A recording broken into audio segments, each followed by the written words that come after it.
begun the process of repealing and replacing the previous government's Legacy Act. The draft remedial order in Parliament represents the first step, and the government will address the other issues arising from several court findings of incompatibility in primary legislation. Thank you, Mr. Speaker. I listened carefully to the answers the Secretary of State gave just now to my right honourable friend, the Shadow Secretary of State, and to my right honourable friend for Goole and Pocklington. He must understand the severe anxiety, particularly for our veterans, of not having a timescale on this. So will he at least commit to putting a deadline on it and also to taking seriously the findings of the Policy Exchange report? Well, I listened carefully to all the representations that are made to me, including that report which I have read. I am committed to bringing forward legislation as soon as possible. It is subject to the availability of parliamentary time, but this government has come into office absolutely committed to remedying the absolute failure that the Legacy Act passed by the last government represents. Right, we come to Prime Minister's questions. Lewis Cocky. Question number one, please, Mr. Speaker. Prime Minister. Mr. Speaker, my deepest condolences, and I'm sure those of the whole House, are with the families and friends of Jenny, Martin and David, tragically killed in the fire in Bicester last week. May I also welcome to the gallery Cheryl Corbell, the mother of Olivia. I'm always humbled by those with the courage to respond to appalling heartbreak by campaigning for change. And I know the whole House will pay tribute to her extraordinary courage and extraordinary resolve. Mr. Speaker, because of the action taken by this government, the UK is now the fastest growing economy in the G7. Interest rates have been cut 4 times, and we've secured our 3rd trade deal in 3 weeks. India, the US and the EU. Deals in the national interest that improve the lives of working people and businesses across the United Kingdom. Mr. Speaker, this morning I had meetings with ministerial colleagues and others. In addition to my duties in this House, I shall have further such meetings later today. Thank you, Mr. Speaker. This Labour government has been in power now for almost 12 months. So when will the Prime Minister stop defying the will of the British people, stop dancing around the subject and stop all illegal immigration into the United Kingdom, which has been rising under his watch? It was the last government that lost control of immigration. Record numbers on net migration, lost control of the borders. We're bringing forward legislation to give law enforcement the greatest possible powers. What are they doing? They're voting against it. Thank you, Mr. Speaker. Whilst the economy is showing signs of improving, many pensioners are still impacted by the cost of living crisis. People in Luton who have worked hard all their lives, seeing their precious savings slip away. So can the Prime Minister tell us what measures he will take to help struggling pensioners in towns like mine? Prime Minister. Well, Mr. Speaker, we all know the economy was left in an absolute mess by the Tories. We had to stabilise the economy with tough decisions, but the right decisions. Because of those decisions, the economy is beginning to improve. Those growth figures last year, the highest growth in the G7, interest rate cuts, 4 in a row, 3 trade deals. But I recognise that people are still feeling the pressure of the cost of living crisis, including pensioners. And as the economy improves, we want to make sure people feel those improvements in their days as their lives go forward. And that is why we want to ensure that as we go forward, more pensioners are eligible for winter fuel payments. As you would expect, Mr. Speaker, we will only make decisions we can afford. That is why we will look at that as part of a fiscal event. Leader of the Opposition, Kemi Badenoch. Mr. Speaker, it's extraordinary listening to that last answer from the Prime Minister. Inflation was 2% when Conservatives left office. 2%. It's now nearly double that. When will he recognise that it's Labour's budget driving up inflation? I think what she forgot to say was over 11% on their watch, and she didn't say a word. I am confident those numbers will come down, Mr. Speaker. The Bank of England is confident those numbers will come down.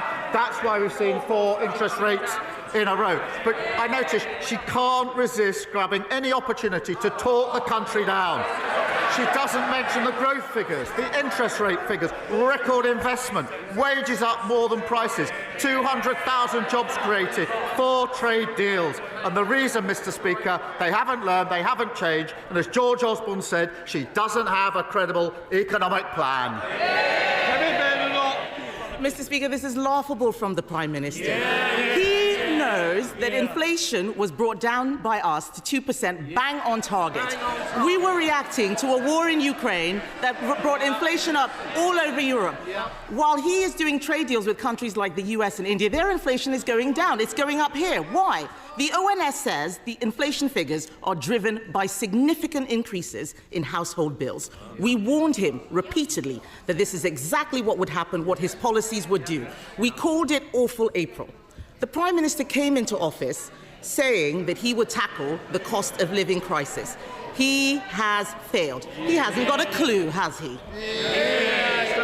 Mr. Speaker, she talks of their record, the disastrous Liz Truss mini-budget.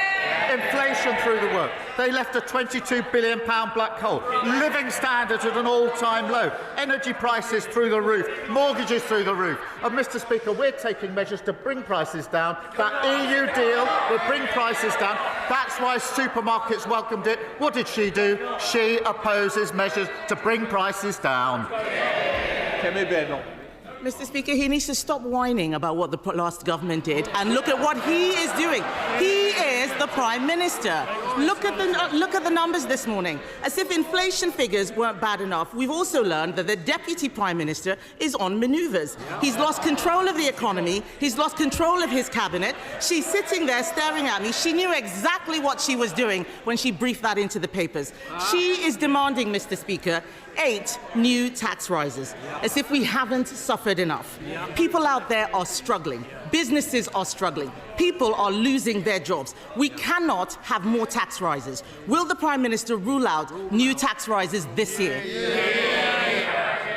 Mr. Speaker, she's not learned or changed. They lost the election because their appalling record on the NHS, on health, on prisons, you name it. And now she accuses everyone of whining about the impact that had on the country. It had a huge impact on working people across the country, and they're absolutely right to complain about it. She wants to talk about the Deputy Prime Minister. The Deputy Prime Minister, working with the Chancellor, building 1.5 million new homes, reforming our planning system, putting £7 billion into our economy, and bringing forward our employment rights bill, which is the single biggest upgrade to workers' rights in a generation. That's desperate stuff. The whole House would have heard the Prime Minister refuse to rule out new tax rises. The whole House heard it. He didn't rule it out. That his cabinet is open warfare. The Deputy Prime Minister clearly calling the shots. What is it that we've learned? We're heading for new tax rises. We know inflation is up. It's just more and more bad news from a Prime Minister who has lost control. So we heard his earlier answer, Mr. Speaker. We heard his earlier answer on winter fuel. Let's try and get some more information. I'm going to ask him a simple question. It only requires one word, yes or no. Is he planning to U-turn on winter fuel cuts? Prime Minister. Mr. Speaker, I made clear in my earlier answer that as the economy improves, we want to take measures that will impact on people's lives, and therefore we will look at the threshold, but that will have to be part of a fiscal event. But, Mr. Speaker, they lost control of every element of the economy, of prisons, the borders, the NHS, you name it. And now she's lost control of her party. They are sliding into oblivion. They will have to trade on their past, Mr. Speaker, because that's all they've got. Speaker, I made it really easy for the Prime Minister. Just a simple question, yes or no. And he could not answer. I wonder how the public feel about a man who can't give a straight answer to a simple question. And you look at all of them behind him, all of them cheering, when this inevitable U-turn on winter fuel comes, and it will, from a desperate Prime Minister. What will he say to the 348 MPs who went over the top and voted for the winter fuel cut last September? Just like the British public, how can any of them ever trust him again? Mr. Speaker, it's only because of the measures we've taken that the economy is improving. Growth at the highest rate since in the G7. 4 interest rate cuts, 3 trade deals because countries want to trade with this country because of the decisions that we've made. All of those decisions opposed by the party opposite. They've learned absolutely nothing and they're going absolutely nowhere. Mr. Speaker, this is a Prime Minister who says he's taking measures. The jobs tax is killing jobs. Inflation is up. Business confidence is down. Everyone is worried. He promised to cut bills, but today we see they are rising because of his policies. He promised not to raise taxes on working people, but his jobs tax means people are losing their jobs. Every week we come here with a new company that is saying they are shedding jobs. That's on his watch. He promised to protect pensioners, but his winter fuel cut has driven thousands into hardship. His MPs hate this. He can't see them, but they all look sick just hearing what it is he's going to do. So let's wait until... Oh, yes, they're laughing. They're laughing. They're laughing.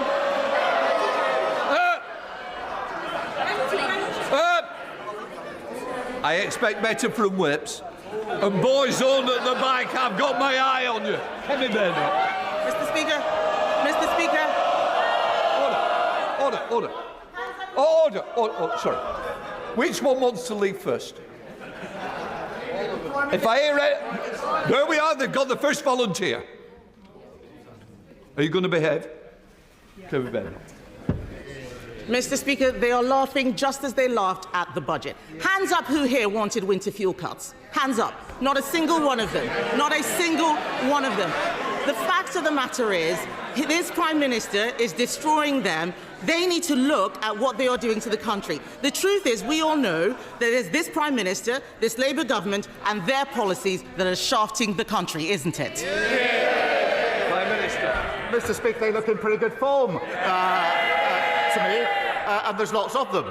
Mr. Speaker, she talks about business confidence. Yesterday, I didn't have time to read out the list of all the businesses that have come out in support of our EU deal. Mr. Speaker, I don't have time today. It's a long list. I went immediately to Lidl and spoke to the staff in Lidl. They're delighted with the deal we put forward yesterday. Business like the work we're doing. It's giving them confidence in the EU deal. She's opposed to each and every measure. Louise Jones. Thank you, Mr. Speaker. I recently visited Barrow Hill Primary School in my constituency of North East Derbyshire, a school in receipt of a new free breakfast club. The team there are doing a fantastic job, but challenges still remain. What more can we do as a government to support both them and local parents to give the children of Barrow Hill the start in life that they deserve?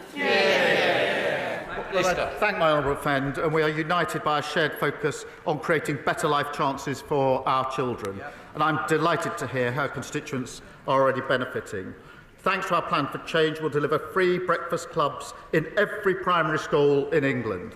And I'm determined to support parents to give every child the best start in life. And that's why we're rolling out free childcare, expanding the first 300 school-based nurseries and delivering more family hubs. Sherrod David, the leader of the Liberal Democrats. Thank you, Mr. Speaker. Can I associate myself with the Prime Minister's remarks about the terrible fire in Bicester last Thursday? I know from my honourable friend, the member for Bicester and Woodstock, how deeply the close-knit community there has been affected by this tragedy.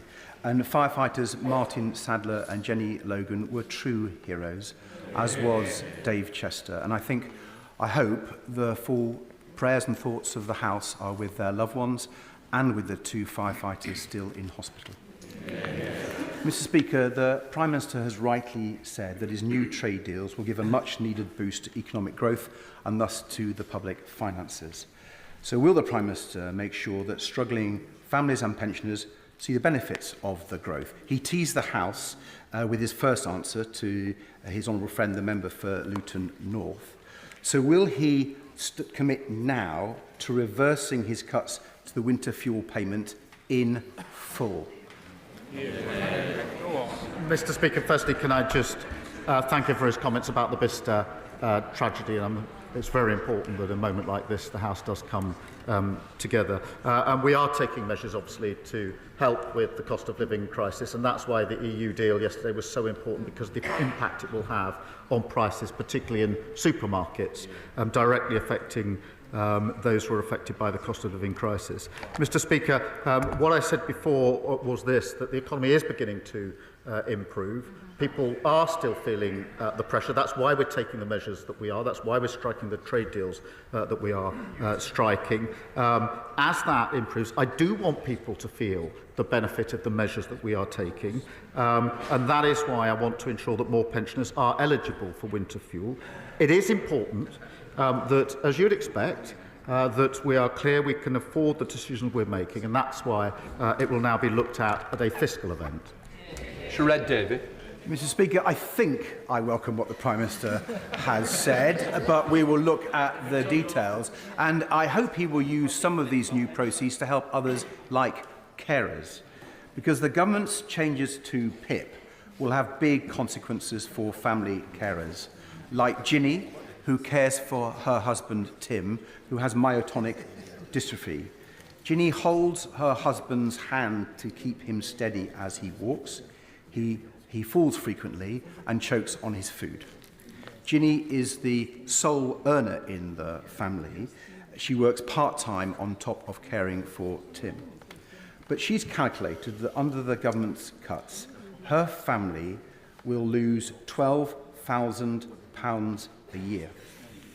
So can the Prime Minister tell Ginny and many family carers like her, what does he expect them to do?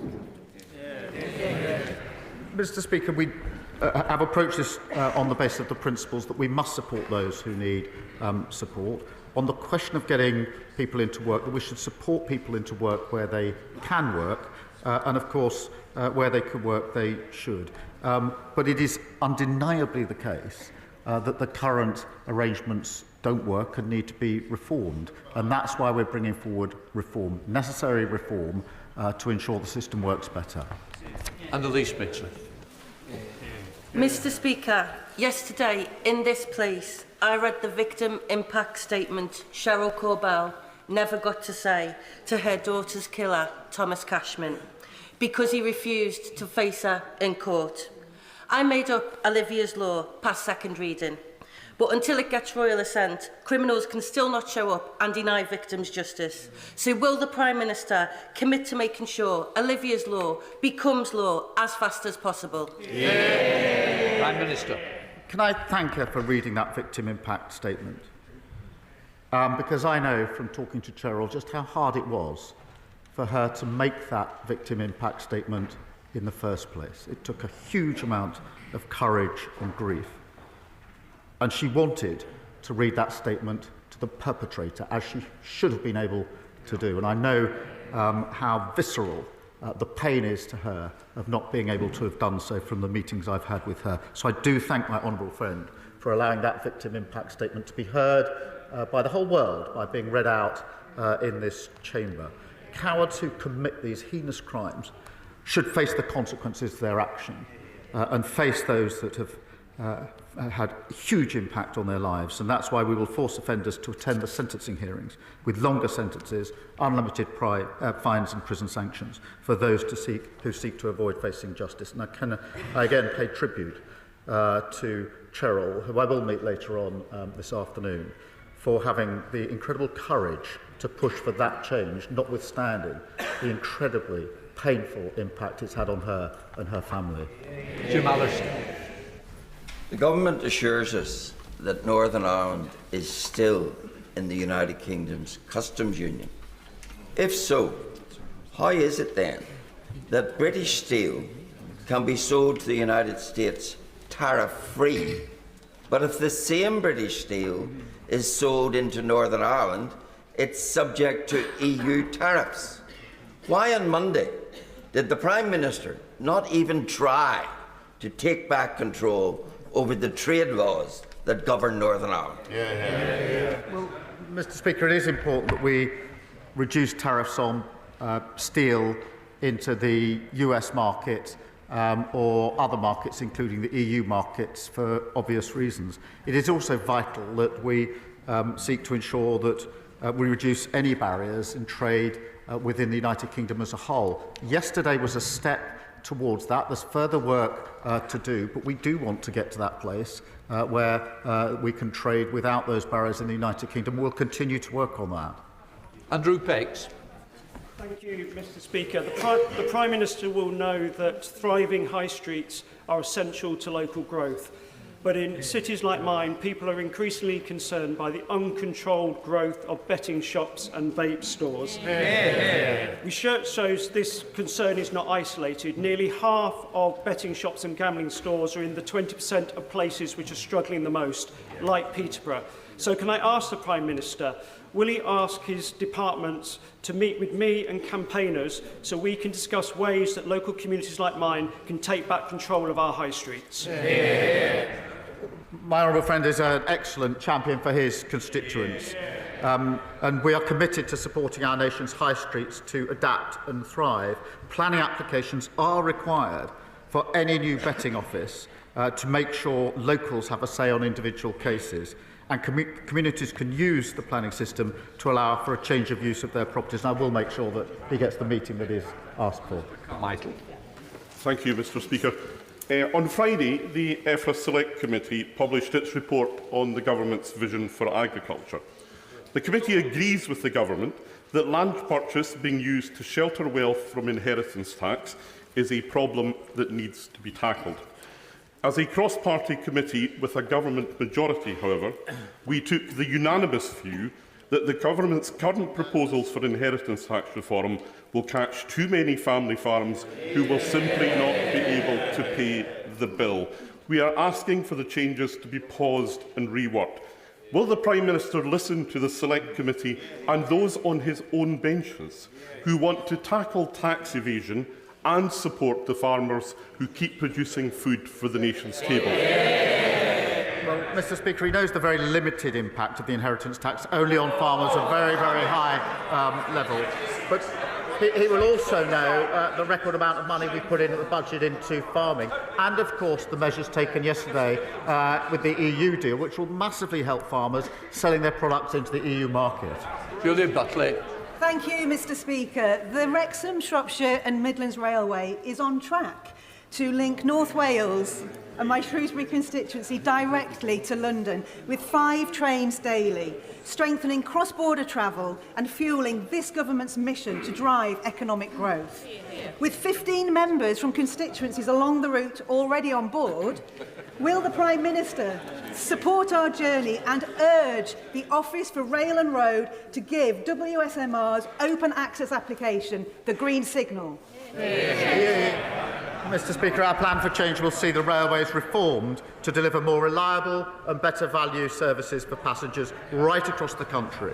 My honourable friend has been a champion for better railways and easier journeys for her constituents.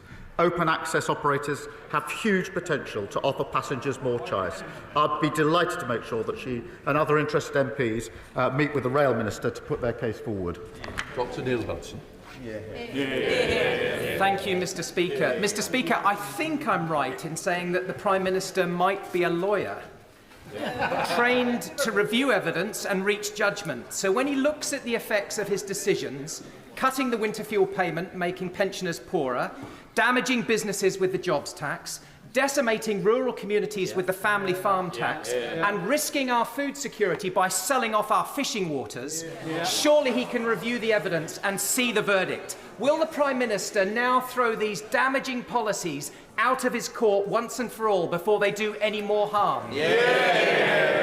Well, the evidence is certainly coming in. Growth is the highest in the G7. 4 interest rates in a row, and trade deals with countries across the world who want to do deals with this country because they can see the stability that this government has brought about. Instability with them, stability and growth with this Labour government. Thank you, Mr. Speaker. This is National Epilepsy Week, and we're joined in the gallery by England rugby player Tommy Freeman, who was diagnosed with epilepsy at 19. but through effective treatment has gone on to be selected for the British and Irish Lions, and I hope the Prime Minister will join me in congratulating him on that great achievement. But for a third of epilepsy sufferers, seizures cannot be controlled by medication, like my constituent Ben Lacey, who suffers multiple seizures every single day. Ben will never be able to work, yet has been subject to the stress and uncertainty of multiple PIP reassessments. So will the Prime Minister reaffirm his commitment to ensuring that people like Ben with lifelong conditions who cannot work will be protected from these damaging reassessments and given the support they need to live with dignity? Well, can I begin by congratulating Tommy and everyone selected to represent the British and Irish Lions. It's an incredible achievement, and we'll be cheering them on.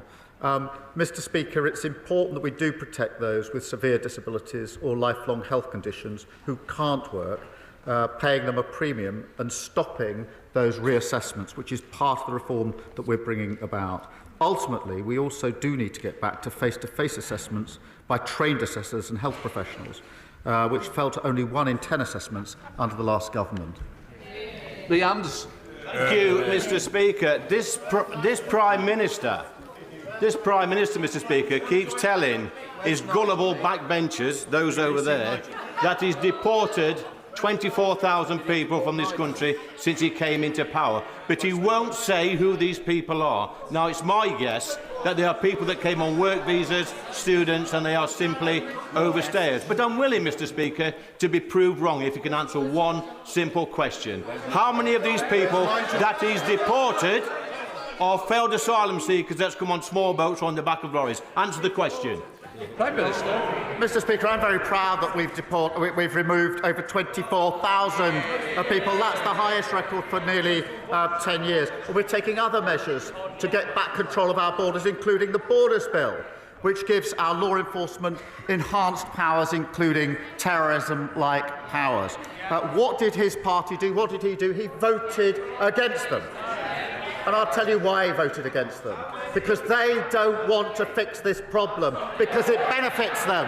It benefits them not to fix it. Party before country. It's very good he's standing in for the member for Clacton, I have to say.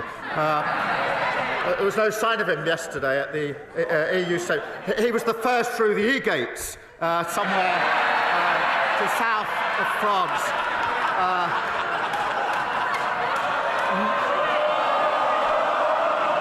Nice work if you can get it. Christine Sullivan. Thank you, Mr. Speaker. I welcome the government's investment of £680 million into mental health support. Meanwhile, in Scotland, many children in my constituency of Bathgate and Linlithgow are stuck on an NHS Lothian neurodevelopmental waiting list, which was only recently seen patients referred in March 2022. This delay can lead to poor mental health, with children ending up on a CAMHS waiting list too. How will the Prime Minister work with devolved governments to ensure faster diagnosis and greater support so that no child across these aisles grows up on a waiting list? Well, I thank you for her question. She rightly raises the broken promises of the SNP on mental health services powerfully. It is important, and we will have positive discussion with devolved governments to work on addressing mental health waiting times. But look, the SNP promised to invest in frontline mental health services, then cut them by £54 million in real terms this year. Now, with a record settlement in the budget, 2 decades in power, the SNP are out of excuses and out of ideas, and Scotland deserves better than that. If the Prime Minister agrees that the Israeli government starving children to death is monstrous, why does he think it's okay for the UK to continue to sell Israel the equipment for the fighter jets to drop bombs on these starving children? What we contribute into a pot is parts for fighter jets. And if we were to stop that, they couldn't be used by other countries in the other conflicts, including those in which we are involved. It doesn't know the detail at all.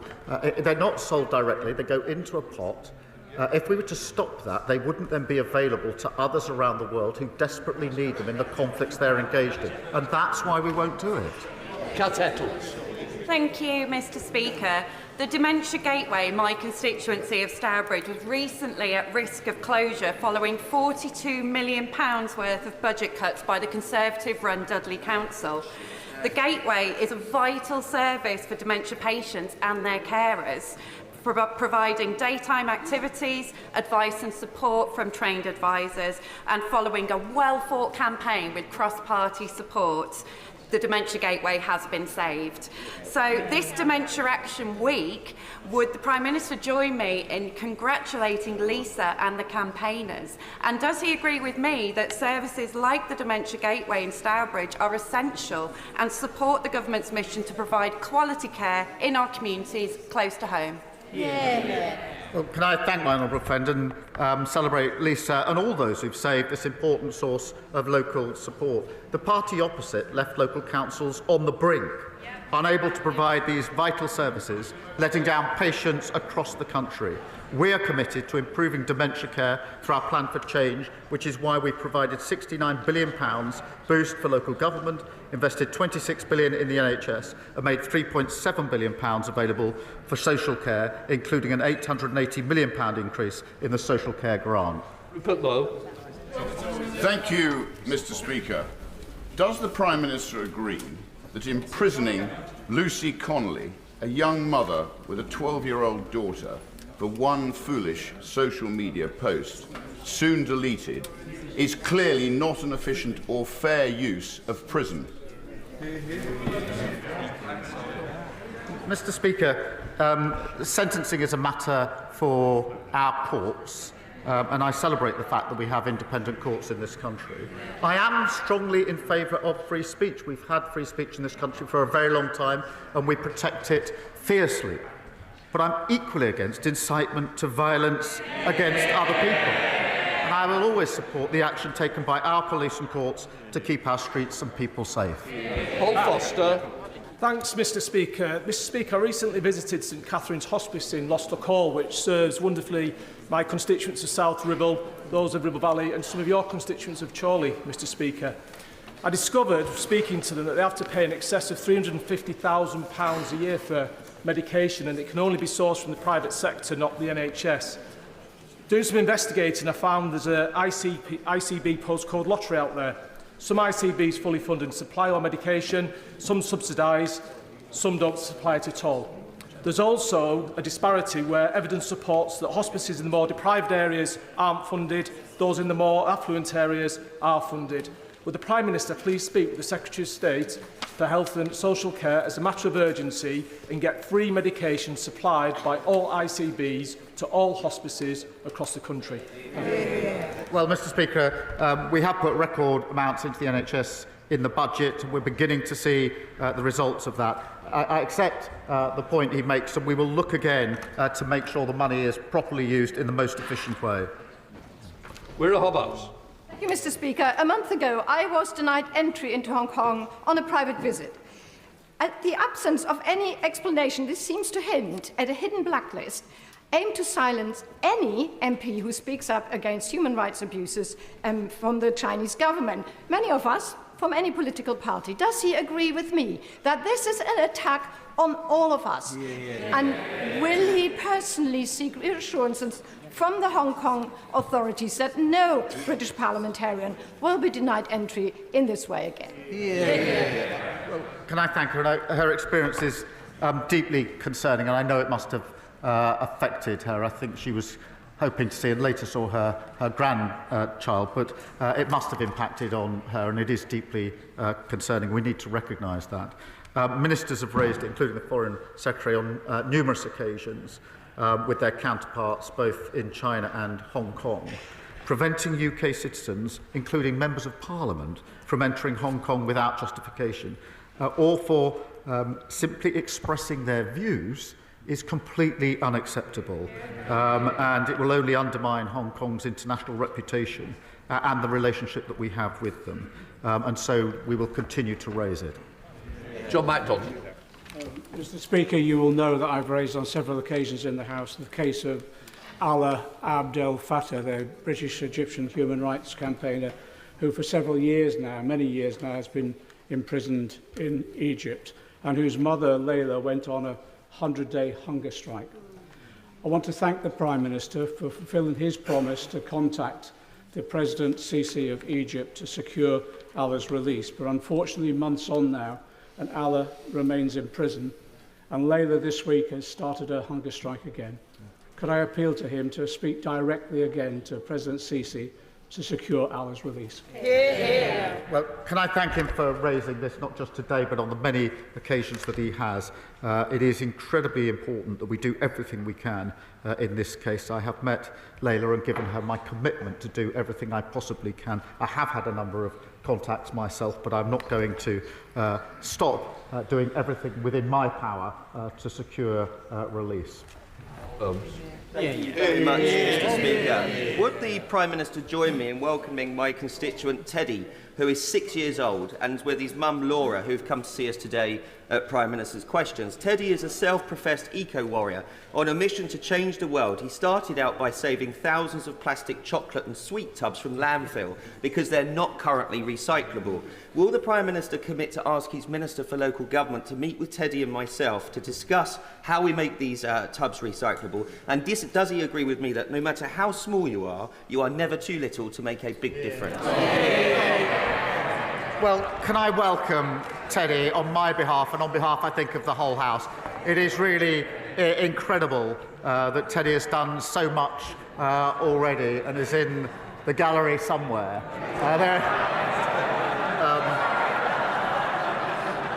Many of us struggle for a whole lifetime to make an impact on government policy. Teddy is already age 6, having an impact, and I'll make sure that he gets to speak to the relevant minister.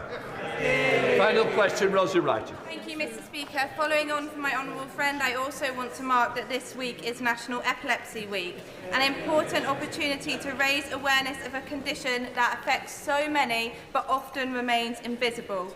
Epilepsy comes with fear and uncertainty, the anxiety of having a seizure, the impact of losing a driving licence, and the worry about medication shortages. In the UK, 1 in 100 people live with epilepsy. That's up to 6 of us in this chamber, including myself. So today I ask the Prime Minister, will he join me and the inspiring campaigners watching from the gallery in marking National Epilepsy Week as we continue to raise awareness of seizures? Well, can I congratulate my honourable friend for her tireless campaigning on this issue and those campaigners who are with us today. I know the impact epilepsy has on people across the country, including on over 100,000 children and young people. We are committed to improving care for people with neurological conditions and setting up UK-wide Neuroforum to improve treatment and care for those with such conditions. That completes Prime Minister's questions. Point of order. Just let. Point of order, Richard Tice. Thank you, Mr. Speaker. Can I put on record of the House, with your permission, the sad passing yesterday of Patrick O'Flynn, a journalist, a political journalist, well known to many honourable members of this House. He died after a short battle with cancer. He was a lobby journalist for some 20 years, spending many, many days, weeks and months in the press gallery above. He will be much missed, and can I pass on the condolences of all honourable members to his wife, Carol Ann, and his 2 children. Can I say I'm grateful to the honourable member for his point of order. Patrick was a long-serving and well-respected member of the lobby. I'm sure the whole House will wish to join me in sending our condolences to his family for somebody who was taken so young.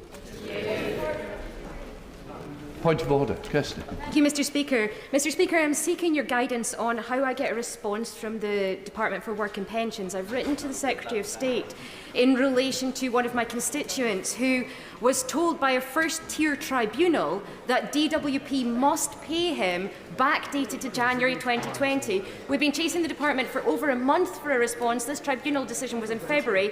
Can he advise how he can get a response?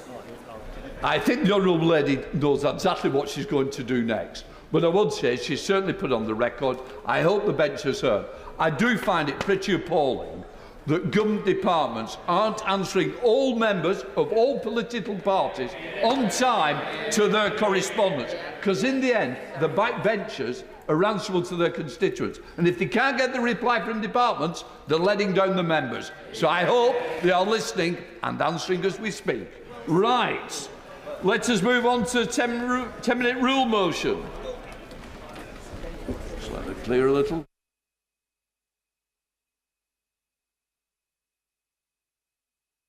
We come to 10-minute rule motion. Luke Charters. Thank you, Mr. Speaker. I beg to move that leave be given to bring in a bill to require the Secretary of State to publish an assessment of the effectiveness of current regulation of the debt collection in civil enforcement sectors and to report to Parliament on the potential merits of statutory regulation of those sectors and for connected purposes. Today, I introduce the Regulation of Bailiffs Assessment and Report Bill. We are in this place to speak up when others can't, to put right what's clearly wrong. This bill, to get a grip on rogue bailiffs, does exactly that. Today I want to share some truly heartbreaking stories of vulnerable people left absolutely petrified in their own homes, disabled people terrified that vital equipment could be wrongfully taken from them. It's time that despicable practices in the enforcement sector come to an end. For the thousands across the country who've suffered serious injustices at the hands of cold-hearted rogue bailiffs, those who've brought shame to their own industry. I came into politics to fight for social justice, and that's why I'm proud to be a Labour MP. But nothing has fuelled that fight more than hearing from those crushed by the worst elements of the enforcement sector. Their pain, their stories have imprinted themselves on me with lasting force, and it's for them that I'm absolutely determined to change the law. Let me first thank Step Change, and particularly Sophie Morris in the gallery today. I also want to give credit to the Enforcement Conduct Board, known as the ECB, who voluntarily regulate 95% of the sector. In my view, they should oversee this regulation, and at present they issue guidelines for the enforcement sector, but that is the issue, of course. These guidelines lack legal heft.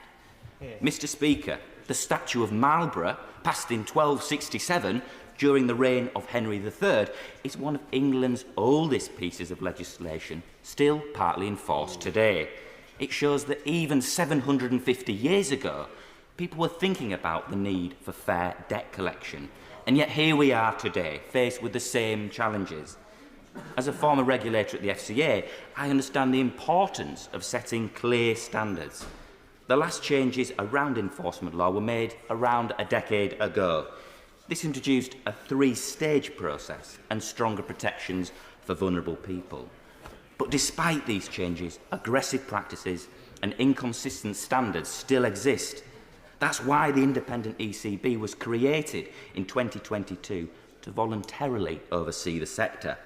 And according to Citizens' Advice, 1 in 3 people who have had contact with a bailiff have had experienced behaviour that breaks MOJ expectations. And even among the bailiffs that are regulated under their current scope, 1% of visits were deemed too aggressive by the ECB. And by the way, that would equate to hundreds, if not thousands, of visits a year. That's why we need a fair and proportionate debt collection system. Mr. Speaker, I want to tell you about Michael's story. He's an inspirational chap who I welcomed to Parliament last week. Michael's story began with a horrific motorbike accident that completely upended his life. He sustained injuries that made him unable to walk or stand. And after a lengthy spell in hospital, getting by on sick pay alone, he lost his job. During this time, he received a letter demanding a full year's council tax to be paid at once. And by the way, we must end that punitive rule that's triggered when someone misses just one council tax payment. And I'm grateful to Martin Lewis for campaigning on that, and I welcome the government's consultation too. But back to Michael's story. Bailiffs were sent to collect the council tax. He was at home, bedridden and unable to move. The bailiffs visited repeatedly, but he couldn't hear their knocks or get out of bed. Despite this, they unfairly added extra charges to his debt for their visits. He was left without carpet, with a broken bed and a broken boiler. On top of all of this, he was preparing to become a dad. What should have been a proud and exciting moment of his life became one of immense stress and fear. Fear that the bailiffs given that they had nothing else left to take, might seize his baby daughter's toys, or her changing table, or even her cot. And as a father, I could sense the deeply personal pain behind that fear, the heartbreak of possibly failing her in the one way he still felt he could provide. Michael went from being a homeowner with a near-perfect credit score to nearly losing everything. And I'm pleased to say that he's back on his feet, and although he's still paying the debt off, he's hoping to clear it soon. He's doing well, and I took him out onto the terrace last week in the sunshine, and we reflected on just how unfair bailiff practices had added to his hardship. I also met Adam recently, and Adam got into debt through falling behind on council tax and card repayments after losing an agency job and struggling to find new work. His experience, like many others, began with letters and ended with visits to his home. As is often the case with rogue bailiffs, the visits were aggressive and intimidating. One forced his foot into the door, threatening to come in. And of course, this breaks virtually every rule in the book. Adam told me it was like someone was trying to boot down the door. He immediately told the bailiff that he had a disability and was classed as vulnerable. The bailiff said he didn't care and would take away Adam's belongings regardless. The bailiff saying he didn't care? What cruelty. Mr. Speaker, the enforcement system is broken and punishes those already struggling. When rules allow such passive, cruel indifference to people in crisis, it's not just about one bailiff in one moment. It's about the sort of society we want to be. Adam had government-funded equipment for his disability, a specially adapted device. Again, the bailiff said he didn't care and would take it anyway. Adam contacted Step Change. The advisors had helped him come up with a payment plan, which the bailiffs wrongfully refused. He became genuinely terrified to be at home on his own. Adam's made progress with his debts, and again I welcomed him to Parliament last week alongside Michael. Both of their cases are littered with dozens of examples of unregulated rogue bailiff activity. The ECB do a good job, but there are many bailiffs not in their perimeter. Statutory regulation would enable the ECB to be even more firm and drive up standards. So it's time, Mr. Speaker, for the government to fix the regulation of the enforcement sector. Mr. Speaker, I don't want anyone in this country to have to worry about losing their disability equipment or their children's toys. No one ever should have to face the same hardship. 14 years of Conservative government saw only a few but welcome tweaks to the law. That has to change. The Labour Party is built on principles of social justice, equality and fairness. That's why now we need to bring bailiff regulation onto a statutory footing, changing the lives of millions in the process. Mr. Speaker, for Michael and for Adam, in honour of all they and countless others have endured, let us bring in statutory regulation of the debt and civil enforcement sectors once and for all. That the honourable member have leave to bring in the bill. The question is that the honourable member have leave to bring in the bill. As many of that opinion say aye. Aye. And the contrary, no. I think the ayes have it. The ayes have it. Who will prepare to bring in the bill? Thank you, Mr. Speaker. Adam Jogi, David Williams, Alex Baker, David Burton-Sampson, Amanda Martin, Callan Anderson, Lee Pitcher, Mike Reeder, Alison Hume, Ewan Steinbank, Dr. Alison Gardner, and myself, Mr. Speaker.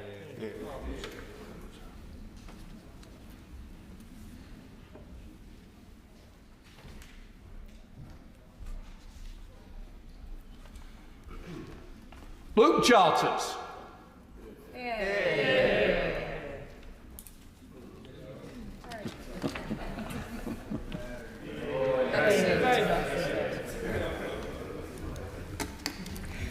Regulation of Bailiffs, Assessment and Report Bill.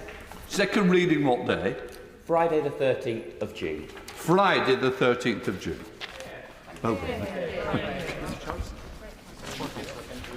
Right, we now come to the first Opposition Day motion in the name of the Shadow Secretary of State for Business Trade on business and the economy. I inform the House that I have not selected the amendment. I now call the Shadow Secretary of State, Andrew Griffith. Thank you, Mr. Speaker. Allow me to paint a picture. A small business owner navigates the early morning darkness to their high street shop. They twist the keys and lift the shutters. They turn on the lights, the card machine, the heater, the shop music. They open the door in time for their first customer of the day, putting to the back of their mind how to meet the rising costs placed upon them by this government. The taxes they have to pay before they open that door, the unreformed business rates, with many more than doubling. How will they pay the jobs tax on their staff? And how will they ever keep their business intact when they seek to pass it to their children after they have gone? Mr. Speaker, not one single person around the Cabinet table truly understands these pressures. Yet this Labour government have crossed the road to start a fight with Britain's businesses. When it comes to business, this government has broken every one of its promises. Members on the benches opposite looked business owners in the eye and at the election told them that they would be on their side. It took barely 100 days for this Labour government to revert to type. At her autumn budget, the Chancellor slapped a £25 billion jobs tax on business, meaning employers will have to pay an additional £900 a year for an employee on the median wage, according to the IFS. Only a few weeks later, the Business Secretary tabled the now 300-page trade union-dictated employment rights bill, drowning employers in red tape. Helen Dickinson, the CEO of British Retail Consortium, said that businesses are left with little choice but to increase prices, as we have seen today, or to reduce investment. The CEO of UK Hospitality, Kate Nichols, said these measures will simply force businesses to cut jobs, freeze recruitment, cancel planned investment, reduce trading hours, and in the worst case scenario for many, close their doors for good. Well,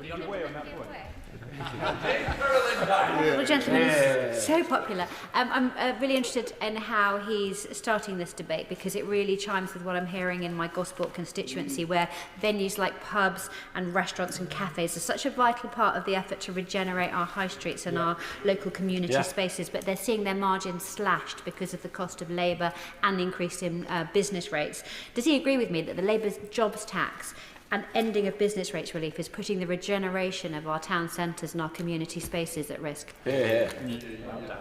Speaker, how tragic is it that from Gosport to Gloucester and everywhere between, businesses, our high streets are closing? This government doesn't understand that, and if they do understand, they don't care. And if they care, they have not acted. The message from this government to anyone willing to put their capital, time and energy on the line by taking risk to create wealth as a business owner is abundantly clear. Will you give way on that point? I'm very grateful to the Shadow Secretary of State for giving way. Exactly to that point, isn't it a shame that for the first time ever since records began in 2012, the number of businesses, new businesses, registered at Companies House has fallen? Isn't that a damning indictment of exactly the risk-taking behaviour that we need to grow the economy, not actually taking place because of what this government is doing? My honourable friend makes an incredibly important point. Any government, and I believe that all of us come here in this House to try and do our best and to try and grow an economy. But any government faced with that terrible, terrible metric about the failure rate and the formation rate of businesses would be acting immediately with haste, reversing so many of the measures, because it is the choices that this government have made that have delivered precisely the outcome the honourable member talks about. I'll go for my own. Pubs are the lifeblood of communities, particularly in rural constituencies like mine in Broughton and Fakenham. And yet you could perhaps make an argument for individual tax rises, but it's the combination of three in particular that are hitting pubs so badly. It's the increase in the minimum wage. The government's very good at increasing prices for everyone else, but not themselves. It's the removal of the business rates relief for hospitality and leisure, and also the national insurance contributions for employers. Not so much the overall percentage rise, but the reduction in the rate from threshold from £9,200 to £5,000, particularly impacting those who employ part-time and low wage. It's a triple whammy on pubs, and is that the reason why so many are closing right around the country? My honourable friend makes exactly the right point about that triple whammy and the cumulative effect of changes, potentially unintended, those consequences that manifest themselves most acutely in industries like UK hospitality and retail, which have the great virtue, amongst many others in terms of the character of the place in which we live, they have the great virtue of giving so many young people their first step on the ladder of opportunity, their first experience of work. And without those sort of businesses, it will be inexorably harder for young people. It's one reason why it is of so great concern to see that the number of people employed on payrolls under this government has already fallen by 100,000, a faster rate of decline in the first quarter of this year. And this government is perfectly positioned to achieve the unbroken track record of every Labour government in modern history of leaving office with unemployment higher than when it started. Would the honourable gentleman agree with me that another factor which is going to undermine job creation and employment under this government is the approach that they've taken to international wealth coming into this country? And at a time when other countries like the US are granting golden visas, we are closing the door with these ideologically driven non-dom reforms which won't even raise any money. And if the government wants to increase job opportunities, they should take the chance at the next budget to reverse this foolhardy policy. Well, my right honourable friend is exactly right. And if he'll correct me if I'm wrong, but as I understand it, one millionaire is leaving our wonderful country every 45 minutes. That speaks to nothing as to a generation of young people who've yet to have their opportunity. But how tragic it would be, Madam Deputy Speaker, to think that young people see greater opportunity, notwithstanding their birthright of being born in this wonderful country, see greater opportunity in other parts of the world than the opportunities present on their doorstep, in their communities, in the heart of their families. And it has to be said that this government's combination of actions are sending a very clear and very regrettable message to those who seek to create wealth, Madam Deputy Speaker. That message is, don't bother. Don't even try.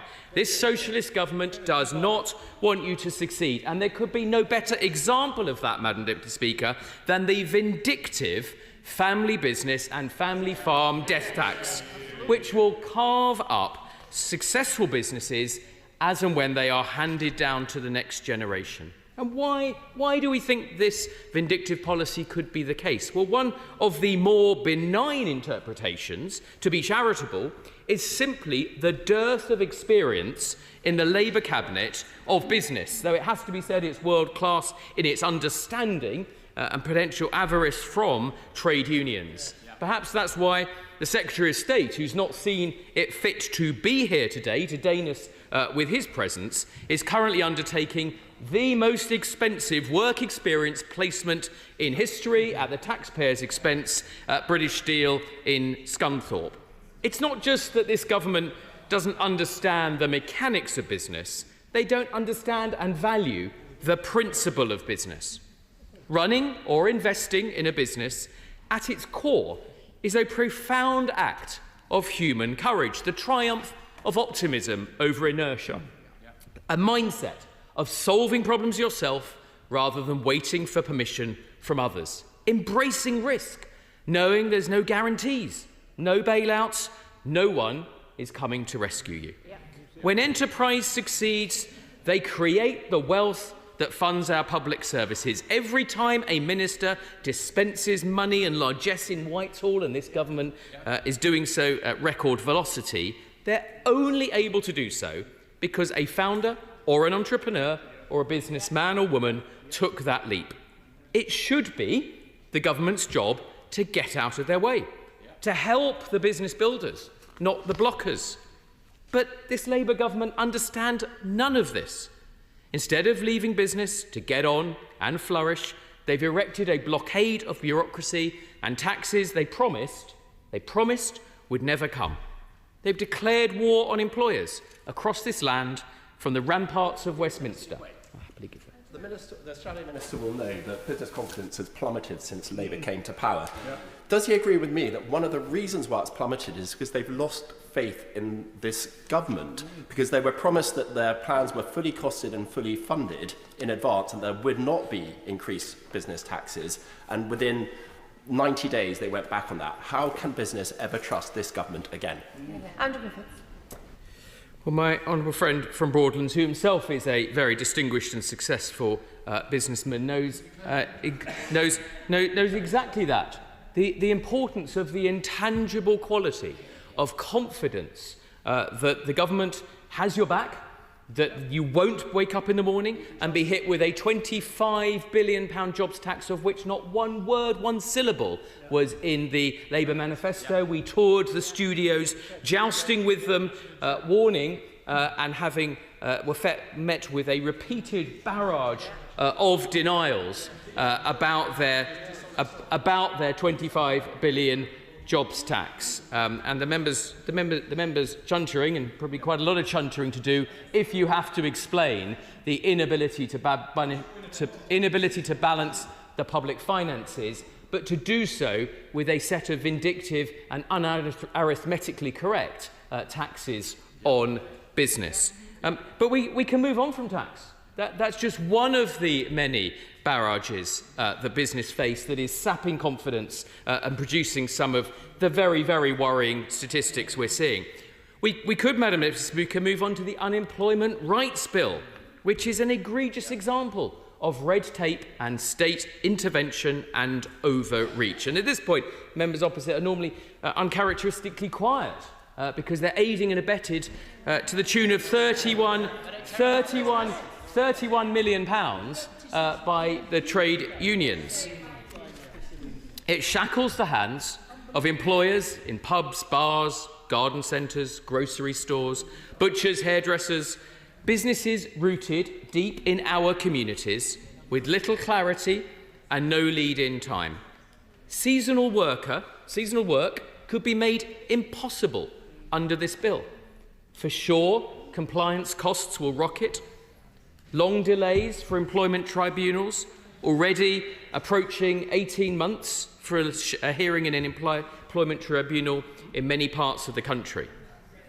And a cost that even on the government's own estimates, I will give way, but even on the government's own estimates, a headwind on business on top of every other measure of £5 billion unwanted pounds a year. I happily give way.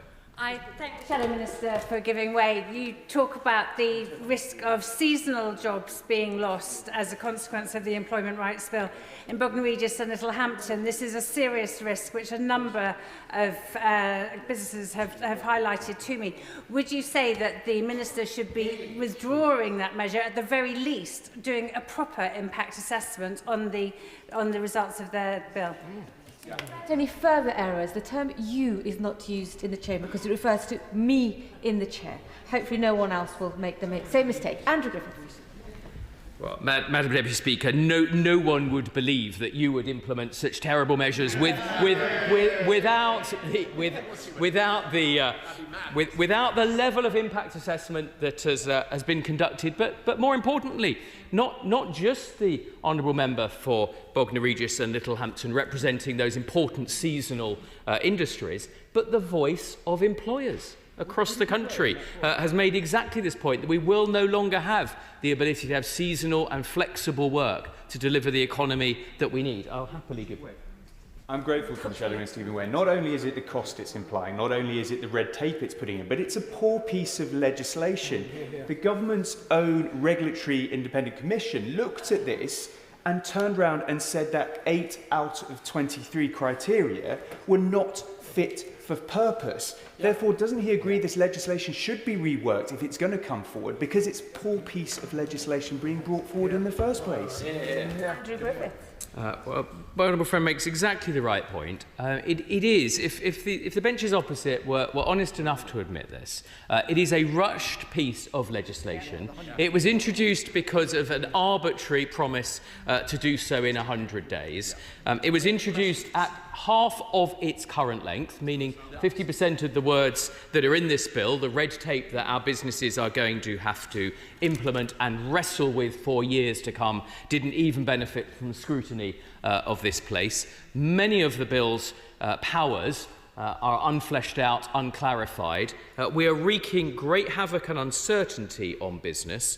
If the government is determined to proceed, far better to shelve the bill, to listen, to learn, to come back, and we can use the proper mechanisms of this House to do the jobs for all of our constituents, so that we don't see the unintended consequences and damage that I don't believe anybody would want. I'll happily give way.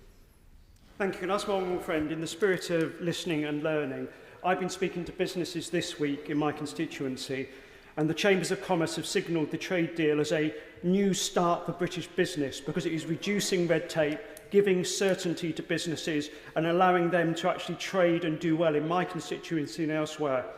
Do you think they're wrong? Goodness, Mr. Griffiths, do you think they are wrong? We've got a long afternoon ahead of us, even longer for me in the chair. Andrew Griffiths.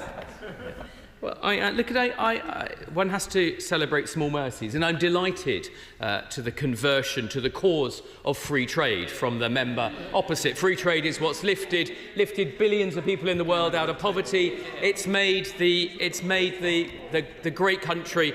It's made the great country that we are today, Madam Deputy Speaker. Now, the business that's formed such a clear view that the honourable member talked about has clearly had the advantage of a great deal more detail than this House has, and so perhaps he'd share the name of that business, and we'll be very happy to hear about the actual detail of the trade agreement that has been reached. But perhaps in having that conversation with his local business, he would like to engage in a discussion about the views that business have on the Employment Rights Bill. Because despite many and legion opportunities I and others have put to ministers on the bench opposite to name a single business that is in favour of all of the measures in the Employment Right Bill, answer, Madam Deputy Speaker, still comes there none. Can I tell him why I think he's wrong? So Desmond. Since the inception of our negotiations to join the common market, the European Union has attached, the common market then, attached enormous importance to fishing. Now, we have just handed away the enormous leverage of an annual negotiation every year for what? Absolutely nothing. Andrew Griffiths matched that passion. Thank you, Madam Deputy Speaker. I hesitate to stray into the matter of fishing. I suspect we'll debate that many times in the future. And I do note that the other government benches next to us today tabled a motion which has not been selected for debate, but nevertheless would seek to shackle further our small businesses by having us revert across a much broader range of topics than the past that this government has already sold earlier this week, so that we become a rule taker from Brussels and our small businesses and entrepreneurs and founders are crushed by the red tape that would originate there. I'll give way to my honourable friend. For the Shadow Minister for giving way. Fishing is one sector, but there's a clause in the Employment Rights Bill which affects all businesses, and I do make reference to my register of interest as a former entrepreneur that's employed well over 1,000 people in my time. The problem is, if you impose day one employment rights for any hire It is a massive disincentive to take a chance, particularly on people who are more vulnerable, the young, the less well qualified. Why would a business take that chance if they're going to be hauled up? They have the risk of being hauled up on day one for employment rights. Well, once again, my honourable friend demonstrates his deep and real knowledge of business, and the fact that he himself in his past life has employed more than 1,000 people, taking the risk, having to have that responsibility, shouldering the burden, moral and financial, one rather suspects is the case than the entire aggregate responsibility for hiring anybody of the bench's opposite. And he makes the right point about who ultimately will end up.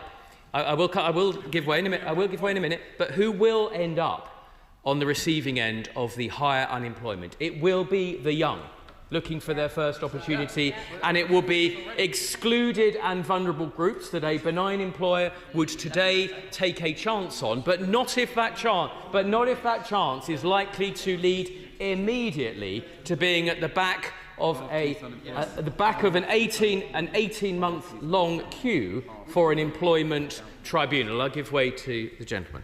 I do thank the Shadow Secretary of State for giving way, but the point that was made by the honourable gentleman from Broadland was about day one rights. But the day one right is to stop unfair dismissal from day one. So is it now the policy of the party opposite to allow for unfair dismissal between the first and the second day? And if he's unhappy with that being a right from day one, presumably he's unhappy for that right at all.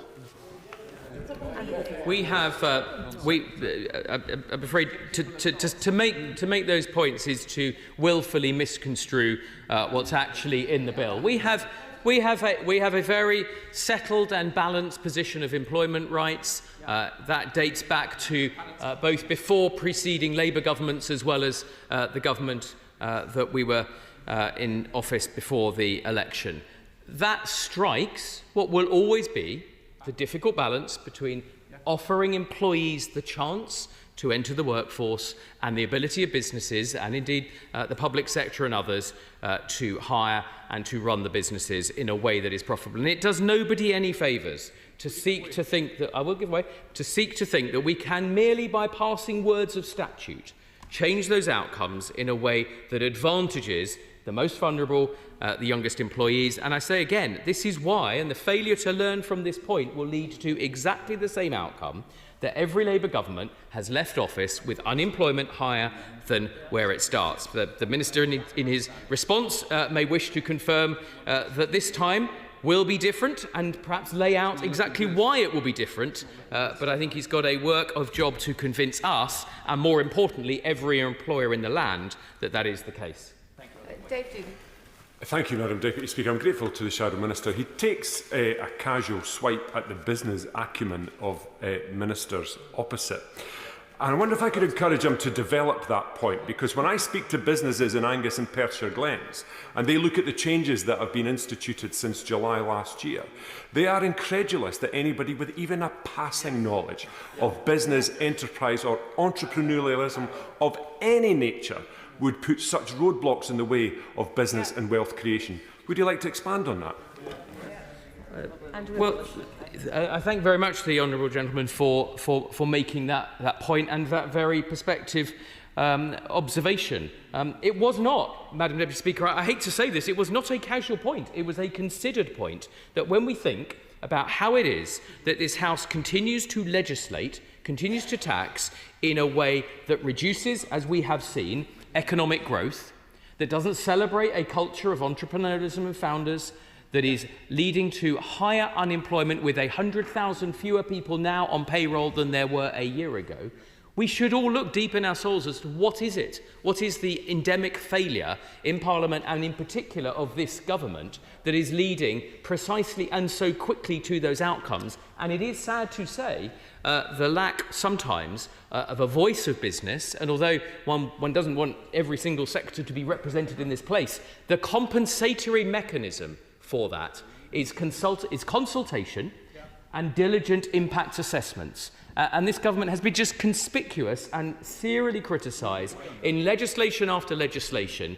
in the way it has casually discarded and that the Treasury maths on so many measures simply does not add up. I'll give way to my honourable gentleman there. To the Shadow Secretary for giving way. I think it goes wider than that across the top of government, because both sides of this House are grappling with what to do with the DWP situation in terms of people who are long-term unemployed. If you're making it more likely that companies are not going to take a risk on getting someone back into work, while increasing unemployment at the same time, there's again a toxic concoction of what we're creating when we're trying to actually get people back into a job, when we know that's better for the economy and better for them and their health and their family. Does he agree? Drew Griffith. Yeah. I do indeed agree with my honourable friend, and we ought to confront how it is that we have got here, and it's happened over a period of time, I acknowledge, with so many young people unable to work, get education or be in productive training. Now that is a headwind on the economy, it's a moral failure by us all. And the actions that we should confront ourselves with is what are we doing each and every day in this place to give those million of young people and the 9 million others of working age who remain stubbornly on welfare, what are we doing to give them the opportunity, at the same time the chance to improve our public finances and to make the maximum use of the wonderful resources and education skills of the British people so that we can grow our economy and be the prosperous nation that we once again deserve. I'll give way to my friend de Broadlands first. I'm very grateful for the Honourable Gentleman for giving way. He talks about the message that this government says, but Madam Deputy Speaker, just last week I was speaking to a first-generation immigrant who was talking about the message for entrepreneurs in this country. If you can't hand on more to the next generation through your own hard work, she said, what's the point? She's right, isn't she? Andrew Griffiths? She is right, and it's one of the chilling headwinds that anyone who wants to grow the economy, anyone who's serving in the wonderful Department of Business and Trade or our Treasury should be confronting. And you know, we should be going back to officials and challenging exactly that. How can we achieve a culture vibe shift on growth and entrepreneurship? That's the best contribution that we could all make. And can I just take him back to what he was saying a moment ago about young people and opportunities for young people? I recently met with hair and beauty salons in my constituency who, as he knows, have historically been the most amazing employers of apprentices and giving such wonderful chances to young people. I was very worried to hear from them that the rate that they're taking on apprentices at the moment dropping off. By 2027 there'll be no apprentices left in that sector. But it's not just hair and beauty that are saying that. Other sectors in my constituency like adult social care and early years education are saying the same. Is he as worried as I am about the lack of opportunities for our younger generation? Andrew Griffith. yes, enormously worried. And what we have to understand and make the connective tissue is that it is only the private sector that truly creates sustainable jobs. We need people who work in our wonderful public services, but ultimately it is growth and opportunities that come from the expansion of the private sector, most encapsulated by female-led businesses such as the health and beauty sector, often surviving on small margins, dealing with lots of different pieces of regulation and trying to keep our high streets and communities alive, as well as performing, I suspect, rather a better service to the Right Honourable Lady than to myself and some other colleagues. But nevertheless, this is a valuable and vital industry. I'll give way. I'm grateful to my honourable friend. I think we ought to ram this home so that the Minister understands that he's got plenty of time before he stands up to think this through and provide us with a sensible answer rather than something that's off the cuff. So here is the note of warning.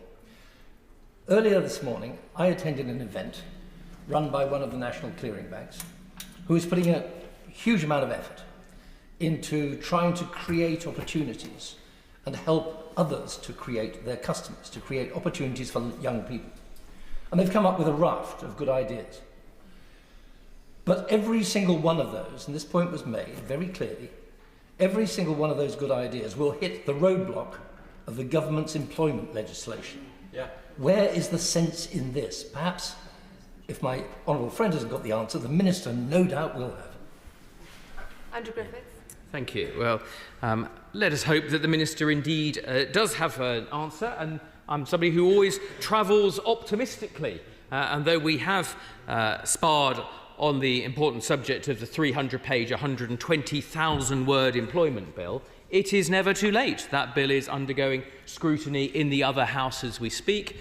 It would be perfectly possible, and the government would welcome and support the government in shelving that bill, at least for a period, until the cacophony of headwinds that the member for Broadland talked about earlier in terms of the tax system and other changes, the damage that has already been inflicted to the economy, the headwinds on costs that we saw this morning with inflation 75% higher than the Bank of England target rate, which will mean that interest rates are higher for longer, and the failure to reform business rates. And perhaps, the combination of bringing forward specific proposals to enduringly reduce business rates would be something that would be an opportunity to revisit if the government feels a burning desire to on employment. And my honourable friend is quite right that wouldn't it be good if we could use this ample time that we have this afternoon for the Minister to consult and to bring forward some sensible answers that are going to give us all the confidence that we're going to see a government that's properly on the side of business.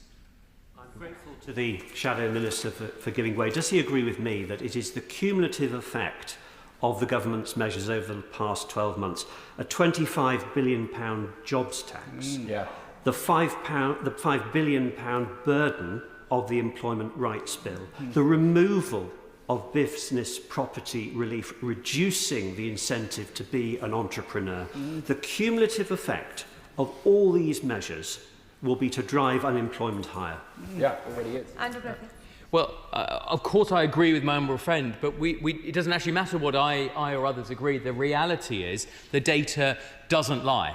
And as of now, we have 100,000 people fewer on payroll than we did 12 months ago. So the data is already telling us that the cumulative chilling effect of those measures, perhaps unintended, perhaps we learned today that the Chancellor and the Deputy Prime Minister are at odds, perhaps the Business Secretary is another third leg on that stool, each of them bringing forward measures that are enormously damaging to business, perhaps not adding up the sums, perhaps not seeing eye to eye to understand the lived experience of what it's like to be a business on the receiving end of all of these changes that are happening, both cumulatively but all happening at the same time. There are many businesses that from the start of April this year not only faced a payroll increase of around 10%, in an economy where we're not seeing that sort of level of top-line growth, so that hits margins directly, but are also, because of the failure of the government to continue to maintain our retail, hospitality and leisure business rates relief at anything like the same level, have seen their business rates double. Now imagine that all hitting your business on the 1st of April this year. Sorry, I'll give way. Thank you, Madam Speaker. I was perhaps a little startled to be described as being on the other government bench earlier, but perhaps, who knows, that is the shape of things to come. I haven't got my crystal ball. There has been a predictably negative barrage from the opposition benches, and that doesn't surprise me because that's how we work this place. But thinking of businesses that from this year will get better are in my constituency and indeed in Angus. And I talk about the seed potato industry. We've been crying out to get the best of Scottish seed potatoes into the European markets. And therefore, I do say thank you to the government for this. It means a lot to the farmers, and I've had very positive comments about it, and I'm being absolutely fair-minded about that. Andrew Griffith? Yes. Madam... I'm enormously glad, and we should be balanced, that we found something that goes the other way, and we could. I'm not sure if one can subsist entirely on a seed potato. I think that may have been tried historically and not with enormous success. But I congratulate the honourable member on the success of his seed potato industry, and if only we could. And if that was to be charitable, if we found a rare example of a government actually having the back of business and supporting them, wouldn't it be wonderful if they could extend that to much larger sectors of the economy, the financial and professional services, retail and hospitality industries, even our manufacturing industries, as they wrestle under the cosh of uncompetitive energy costs, where a business in Birmingham, West Midlands, will face an industrial energy cost 4 times higher that of a competitor in Birmingham, Alabama. The Honourable Member has made so many good points. Of course I will give way again. I'm very grateful that he's been enormously generous. I am grateful. I'm genuinely grateful for that. The government has parroted over the PMQs that there's been a growth of 0.7% in the first quarter of this year. But when you actually look into those figures, does the Shadow Minister agree that a chunk of that is production rising by 1.1%? What that actually is electricity prices and gas prices and water prices being raised, and they count that as economic growth. Andrew Griffith. Well, I think most of us would put higher energy costs into the liability rather than asset column when it comes to our economy. And again, we're debating today business, unemployment, and the economy. And I hope that the Shadow Minister, the Minister, will devote an ample proportion of his response to the measures this government's going to take to remove that yoke of uncompetitively high energy costs that is simply crushing so many British manufacturing businesses. Let me give way. Thank you. Jim Shan. Can I thank the Shadow Minister for giving way? Obviously, when it comes to business and economy, we want to ensure that every region in the United Kingdom of Great Britain and Northern Ireland can have some benefit. The Northern Ireland is the UK's smallest region in relation to GDP, but in relation to the numbers of population that has a higher GDP. But it's really important that we would see that Northern Ireland would have the same advantages, the same opportunities. I think the Minister, to be fair, is committed to that. But would the Honourable Gentleman agree when it comes to improving the business economy? My young people in Stratford deserve the same opportunities as those in the Honourable Gentleman's, or indeed anywhere in Scotland, Wales, wherever it may be. Andrew Griffith. The Honourable Member is exactly right. And sometimes when I describe my constituency as South Downs, people have on occasion assumed that it was in Northern Ireland. All of our young people deserve the best opportunities. But we know that the best outcomes for young people are when they are able to enter the workforce. And indeed, the scarring impact, if when young people graduate from school or college or from an apprenticeship, if those young people are not immediately able to find productive work, that scarring impact can run through the entirety of their adult life. They never catch up with their peers' earnings, which is why it's so important that we have a healthy labour market, and a healthy labour market relies upon the ability of employers to feel that they can take a chance, that they can give people opportunities, and that will benefit. Just to make some progress, which I suspect may be popular. There's many people on this side. Sadly, disappointingly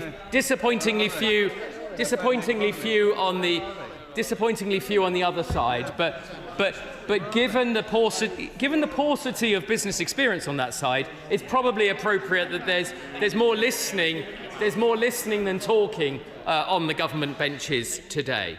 But let's just, Madam Deputy Speaker, let's just imagine, as you will know from your wonderful constituency, that despite all of the headwinds that this government has imposed on business, an entrepreneur does well.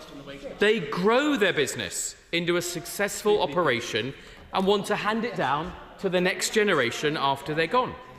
People who took risks to create something good for society are now at a competitive disadvantage as a result of the family business death tax. They will be forced to carve up, to slice up, or close up shop forever to meet the demands for business property relief and inheritance tax. Analysis from CBI Economics for Family Business UK estimates that this measure alone will result in 208,000 job losses and a £2 billion net loss to the Treasury. I hope that, again, the Minister will address that directly when he sums up. Family Business UK's Chief Executive, Neil Davies, says, far from stimulating economic growth, this policy will achieve exactly the opposite. He is right. And to illustrate just how ridiculously flawed this policy is, It applies to families here in the United Kingdom, but it does not apply to overseas businesses who operate here or those who are owned by private equity or foreign corporate owners. Labour have stolen any incentive for success from a generation of homegrown entrepreneurs. Madam Deputy Speaker, we really can't go on like this. The gulf between those who create wealth and those who govern us has never been larger. Only one Cabinet Minister, the Scotland Secretary, has any real experience running a business. In fact, trying to find experience of a business on the opposite benches is like trying to find a tax the Deputy Prime Minister doesn't think needs to be raised. It's no surprise that, according to the Institute of Directors, over 2/3 of businesses are now pessimistic about the future of the economy. I would argue that it's actually worse than that. There was a study out by the CIPD, the Chartered Institute for Personal and Development, that turned around and said business confidence is at the same levels as it was in the pandemic. Now, in the pandemic, we actually shut up shops. They were not sure that they were ever going to be open again. That is the level that we are dealing with in business confidence at the moment, with a quarter of businesses saying they're going to lay people off. This is the reality of what is happening out there. Doesn't he agree this is why the government needs to listen and change course? Andrew Griffiths. Ravaged is what our business community are like. The Honourable Member is exactly right. We're plummeting new depths, seen only last achieved when the entire global economy was shut down due to an unknown pathogenic virus at that time. And if that's the bar by which the government set themselves, then I would urge them to just have a little bit more ambition, a little bit more confidence about their ability to try and grow our economy. No nation can spend its way to growth or tax its way to success. I fear we're about to have a case study in exactly why that doesn't work, but it's been tried before and didn't work then. We can't afford the ignorant short-sightedness of this government. To achieve growth, we need a country where everybody's spark of ambition can find ignition. Not everyone needs to run a business, but for those that do, we want a country that values, cherishes and honours its wealth creators, where the process of transforming a side hustle into a main hustle is straightforward, where HMRC is transformed from being a predator to a partner, and the tax system goes out of its way to reflect the risk of investing and running a business. We want our regulators to think carefully before they intervene and not pounce on every perceived failure as another reason to try and eliminate risk. Friend, give way on that point. Thank you very much for that. And can I raise with the House that the news that ex-Special Forces soldiers have reached the top of Everest, including the Veterans Minister today. Congratulations to them. We also have mounted to climb to great growth in this country. Isn't it the case that the HMRC, which the Right Honourable Gentleman has mentioned, reflects the government, and the government's attitude to business is that it is a dripping roast, to be devoured, to be taxed into a standstill? Well, I know that so many businesses do feel like that, and they feel that even when doing its legitimate job of trying to balance the books and raise money for the public purse, that the way in which it goes about that, the one-sided nature and the uncertainty that inflicts upon small businesses whose biggest asset is their time and whose greatest opportunity cost is trying to comply with the myriad of different regulations and taxes with which they have to deal. We want a government with a philosophy of trust for business and who celebrate personal responsibility, one that clears the path for innovation. But that requires courage to champion risk takers and elevate enterprise above sectional interests. And it's quite clear, and it's very sad, as honourable and right honourable members have raised, that investors and employers don't have faith in this government to deliver that contract between the state and those who seek to run a business. And instead of opening up investment for British businesses, wonderful British businesses around the world, this government is presiding over top investors fleeing this country, taking their wealth and creativity and entrepreneurship elsewhere. What could be more sad than that? Of course I do. Thank you, Shadow Minister, for giving way. And I think one of the industries and business groups that we see leaving the country quicker than anywhere is the oil and gas sector. The investors in oil and gas in the North Sea, in Aberdeenshire, my Gordon Buchan constituency, are fleeing the country at an astounding rate, bringing their investment skills and jobs with them. We are losing out of a generation of investors, a generation of skilled workers. What does the Shadow Minister think that we should do in order to keep that skills, keep those investments and keep those jobs in the UK? Andrew Griffiths.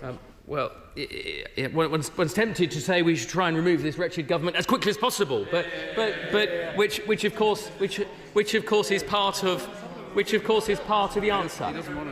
But look, what we actually need is a government that listens to the points that my honourable friend, representing her constituents and her industry, makes so eloquently. A government that understands the reality of the energy situation and the high cost of energy for business, rather than pursuing a failed dogma and ideology that is not being pursued by the rest of the world. And a government that listens to enterprise and businesses, many of whom I have met. And one could do that from the perspective of trying to grow the economy. One could do it from the perspective of trying to reduce energy costs to a competitive level. Or ultimately, one could do it because one believes in the climate transition, but those special skills that deal in the harsh offshore environment need to be nurtured on that journey rather than squandered and see them flee elsewhere. I'm extremely grateful to the Shadow Minister, and he's making a forensic case against the government. But could he focus on an area that he will be familiar with from his prior ministerial experience? And we had the banks before the Select Committee yesterday. The imminent outcome of the Advice Guidance Boundary Review requires the government to work very closely with the regulator to ensure there is absolute clarity so that investors across this country will have the opportunity to invest in the future of this country in equities rather than just leaving it in cash. And that will require action and direction from the government. It's an area where there's probably a consensus, but it does need the government to step up to the mark. Well, I thank my right honourable friend and indeed my predecessor in that role as the City Minister. And where we can, this is a very important point, Madam Deputy Speaker, where we can, we will support the government in its endeavours to continue the work that he and I started to try and improve the investment outcomes for our economy in terms of the level of equity investment to mobilise pension funds, but most importantly, to deliver good returns for our investors, those constituents that send us here and want their pension to give them the best possible outcomes in life. And it's really important, not just that the Treasury leans into that, not just that we have abundant capital markets that are well regulated but not over regulated, but also that we can create the right culture, whether that's the advice guidance boundary, whether it's our tolerance of risk, whether it's financial literacy and education in our schools. This is a really big point, Madam Deputy Speaker, and it's one that I hope that we continue to work collaboratively and supportively with the government and the work of the excellent Select Committee that my right honourable friend sits on.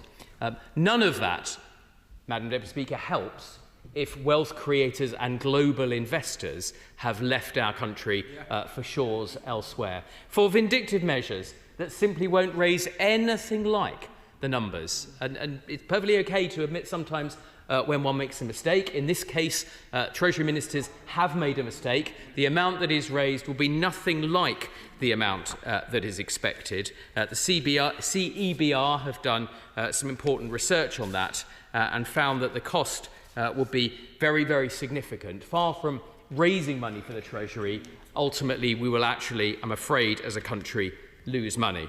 It is a truism on this side, but one we have to continually teach, I regret to say, the other side, that you do not make the poor richer by making the rich poorer. And like all socialists, they're attracted to superficial measures, which ultimately will make all of us poorer. Those of us who are left behind will have to pay more or endure less well-funded public services as a result of this government shepherding the golden geese into a pen and then seeing them exiled.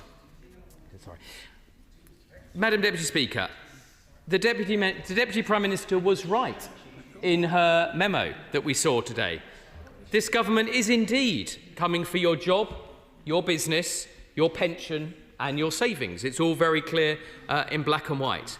Whether you are Team Rayner or Team Reeves, it's all bad for business when it comes to decisions on this economy. And when the Minister responds, perhaps he would share with us his views on whether he believes that the tax measures advocated by the Deputy Prime Minister that will once again have the chilling effect on business are the right ways to proceed. Madam Deputy Speaker, stabbed by employment red tape or shot by higher taxes, the outcome for business is the same. They duck the difficult questions whilst the Chancellor fiddles the fiscal rules, making it up as she goes along. But families know that the cost of living is getting worse under Labour. I should keep going if you're that. The member's sufficiently animated that I feel I should keep going rather than give him the disappointment of having to listen rather than to chunder. Madam Deputy Speaker, the Conservative Party has a clear vision. From first principles and understanding business, they could listen and usefully learn. This could be an exercise in understanding what a proper strategy on the side of business looks like. We back the millions of entrepreneurs and business who create wealth and jobs across this country. We are unafraid to talk about the need for business, to celebrate private capital, international investors and taking of risk. It was the Conservatives, Madam Deputy Speaker, who delivered the biggest single tax cut for business in modern history through the move to full expensing. It was us that slashed business rates when we introduced retail, hospitality and leisure relief, and during that terrible COVID pandemic, providing billions of finance to keep business and the economy going. That is what leadership looks like. That's what a party that is truly on the side of business looks like. So I would urge the members opposite to do a little bit less talking and a little bit more listening. Yeah. Think of every business.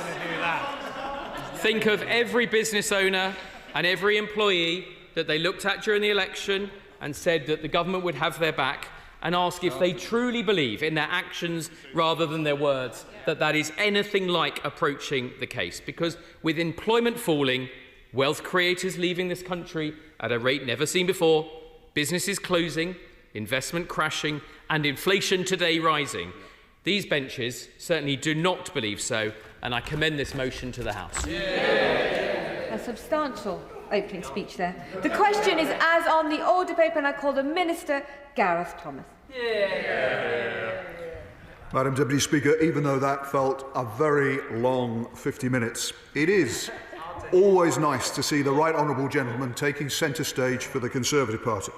As one of the authors of the Liz Truss budget, he is an ever constant reminder of the fiscal mess the party opposite very kindly left this government to confront. Madam Deputy Speaker, the opposition are once again trying to make us all believe that we are living in an alternate reality, one where the economy is shrinking, not growing, where investment is low, not high. There is, sadly, only one problem with that analysis, Madam Deputy Speaker. None of it is true. Figures published last week showed that the economy grew by 0.7% in the first quarter of this year, the fastest of any G7 economy. The OBR's forecast for growth has been revised up for future years, and the latest IMF forecast predicts the UK will see the third highest growth in the G7 over the course of this year. This government has a plan for change, and it's working. I could wait to the Honourable Lady. The Minister, I just wanted to clarify whether inflation at 3.5% was higher or lower than inflation at 2%, where it was last July. I just say generally to the Honourable Lady, the current rate of inflation is an awful lot lower than the 11% that it rose to under her party opposite. I was, Madam Deputy Speaker, a bit surprised that there was nothing in the Shadow of Secretary of State's lengthy speech on trade. until my honourable friend from Peterborough provoked him. We have secured 3 massive trade deals with India, the United States and this week with the European Union, slashing the cost of doing business abroad, reducing border checks, cutting tariffs, axing red tape. These trade deals will support jobs for British people and create opportunities for great British businesses in our biggest current markets and in one of the world's biggest future markets. Madam Deputy Speaker, the party opposite tried to do a deal with India but couldn't. It's taken us just 10 months. The party opposite wanted a trade deal with the US. Indeed, they had 4 years to do a trade deal with President Trump and couldn't. We've managed to do one in just 4 months. And the EU, the deal they did was the worst trade deal in history. Every opportunity they had to minimise red tape and border checks, they rejected. And what was the result? Businesses stopped exporting to Europe in their thousands. Our deal with Europe sticks to our red lines. We'll save businesses thousands of pounds. We'll cut the cost of food in our supermarkets and will help to get great British food products from sausages to shellfish to seed potatoes back into European markets. Once upon a time, the Conservative Party were in favour of free trade. Once upon a time, they were in favour of trade deals. Now they are against just about everything. Far be it for me to give advice to the party opposite, but when you're in opposition, you are still allowed to support measures that are obviously in the national interest. Very grateful to the Minister giving way. I think the key thing is we are on this side in favour of free trade, just not at any cost. That has been the biggest problem with these deals. He says the last government didn't sign them off for jolly good reasons. That is the point that we're trying to get across from this side. There will be people queuing up to come to the UK because they see us as a soft touch that they can get anything out of now. That's what we want to stop on this side.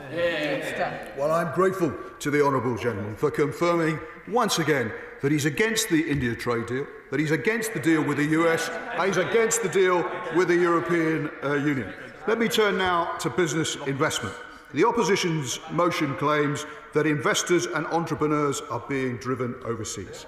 I gently hate to break it to honourable members opposite, but the facts tell a rather different story. Business investment, business investment actually rose by 5.9% in the first quarter of this year, which is the fastest quarterly growth in 2 years.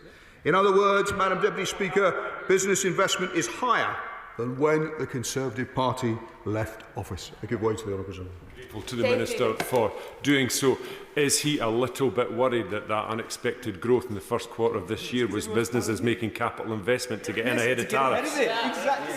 Minister. Well, one of the ways in which the honourable gentleman could help businesses in Scotland would be to actually call for the Scottish Government to do what we are doing in this country and extend relief to hospitality and leisure rates for business rates. We're seeing investors from across the globe choosing to put their money in the UK. Our International Investment Summit last year saw £63 billion committed in the UK. That's double the amount secured by the previous government when the leader of the opposition was the Secretary of State for Business and Trade. And that investment is set to generate 38,000 new jobs. Crucially, the leaders of companies that committed to invest here at our International Investment Summit have hailed our pro-business approach as a driving factor behind their decision. I give way to the honourable gentleman. I thank the honourable gentleman for giving way, and I'm sure we're all agreed on both sides of the House about the need and desire to promote growth and business investment. But in Stonebreak, Worley and Penkridge constituency, speaking to small and mid-sized businesses, especially in the hospitality sector, they've been particularly squeezed, not just in terms of a change of rate of national insurance, but actually lowering it down because they obviously employ a lot of younger people on sometimes part-time wages. I just wonder if he'd make representations to the Treasury on behalf of those hospitality businesses to try and get them to consider that in future fiscal considerations. Well, I just say gently to the honourable gentleman, we are always talking to businesses. in the hospitality sector and across the economy. But I do just say gently to him that the difficult decisions we had to take in the budget were because of the mess that we inherited from the party opposite. And businesses in the hospitality sector and beyond need to make sure that our schools, our hospitals and our police are properly funded. Happy to give way to the Honourable Gentleman one more time. Can be on what the Minister set out to the House as to how much he actually raised in additional taxes in the last budget and how much the government set out in terms of additional spending at the last budget. Minister Thomas. These assessments are published in the Red Book at the time of the budget, and the Honourable Gentleman can do his own research and look those figures up. Let me come back to the question of the international investment that is coming into our country and the support we have for business leaders for our measures.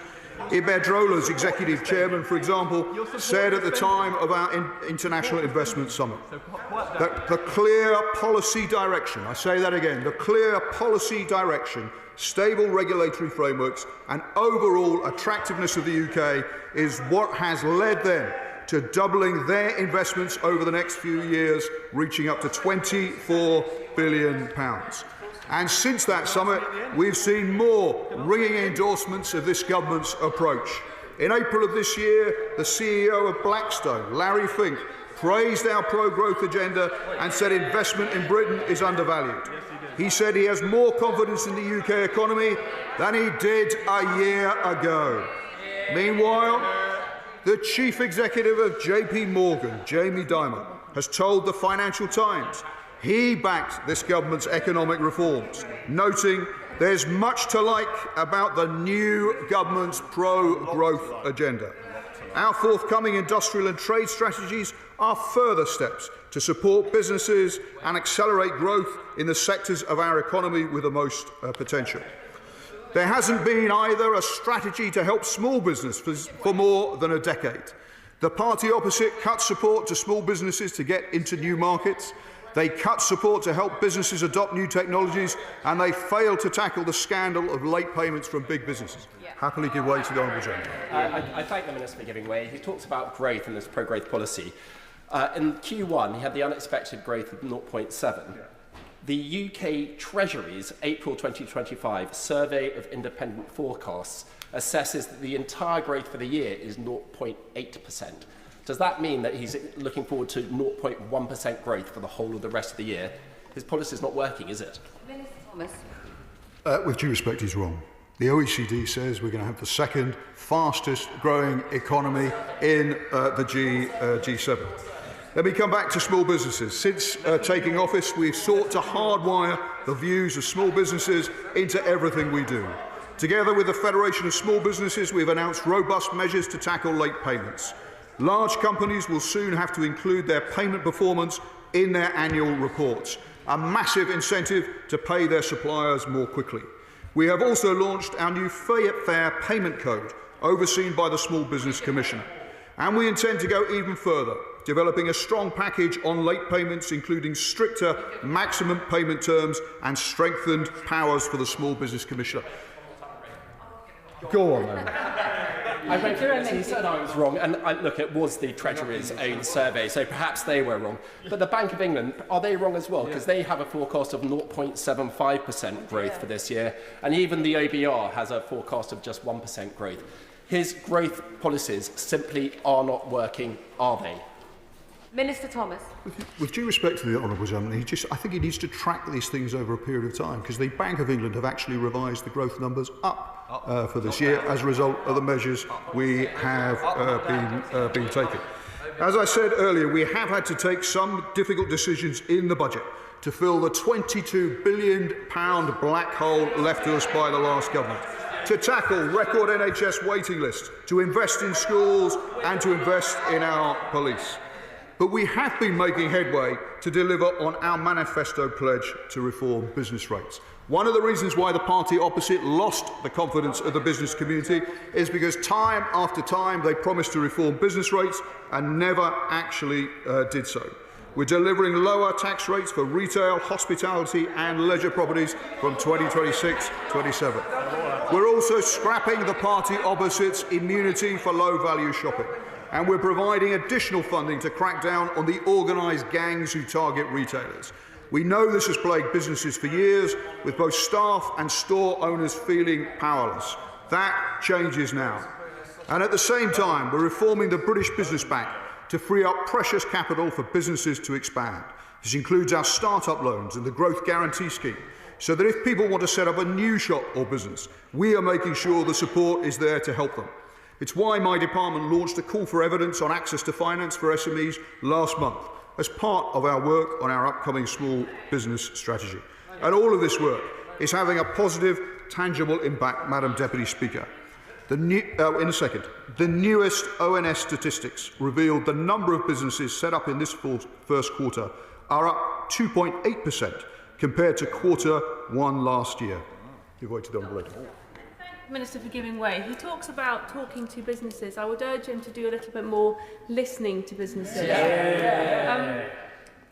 He was asked a question by my right honourable friend about how much additional taxes were raised in the budget and how much additional spending commitments were raised in the budget, and I didn't hear him give an answer. Could he please give the House an answer? And if he doesn't know, would he agree to write and leave a copy in the library so that we can all know the answer? Minister Thomas. As I understand it, the Honourable Lady actually supports the investment that those tax changes are delivering. Every penny of that investment she supports coming into our economy. I do wish the party opposite, and perhaps the Honourable Lady has some influence with the Shadow Chancellor, would set out their plans to raise that similar amount of money if they don't like our spending plans. I was reflecting, Madam Deputy Speaker, on the newest ONS statistics, which shows the number of businesses up in this first quarter by 2.8%. And despite what honourable members have claimed opposite, business closures are actually down 4.4%. The latest Institute of Directors Business Confidence Index showed a significant rise in economic confidence, with their members stepping up recruitment and investment plans for a second month in a row. Of course. To the Minister giving way. One of the statistics that is really important is employment. Now, in his constituency, in the last year, unemployment's risen by 31%. Wow. So that is a staggering increase. In my constituency, it's gone up by about 10%. This is the real impact when he talks about it. Perhaps he'll come on to how he's going to support people into work who are going to have those jobs, because it looks like across the country we've seen unemployment go up by 10%. That's a real concern for people as they work and look after their families.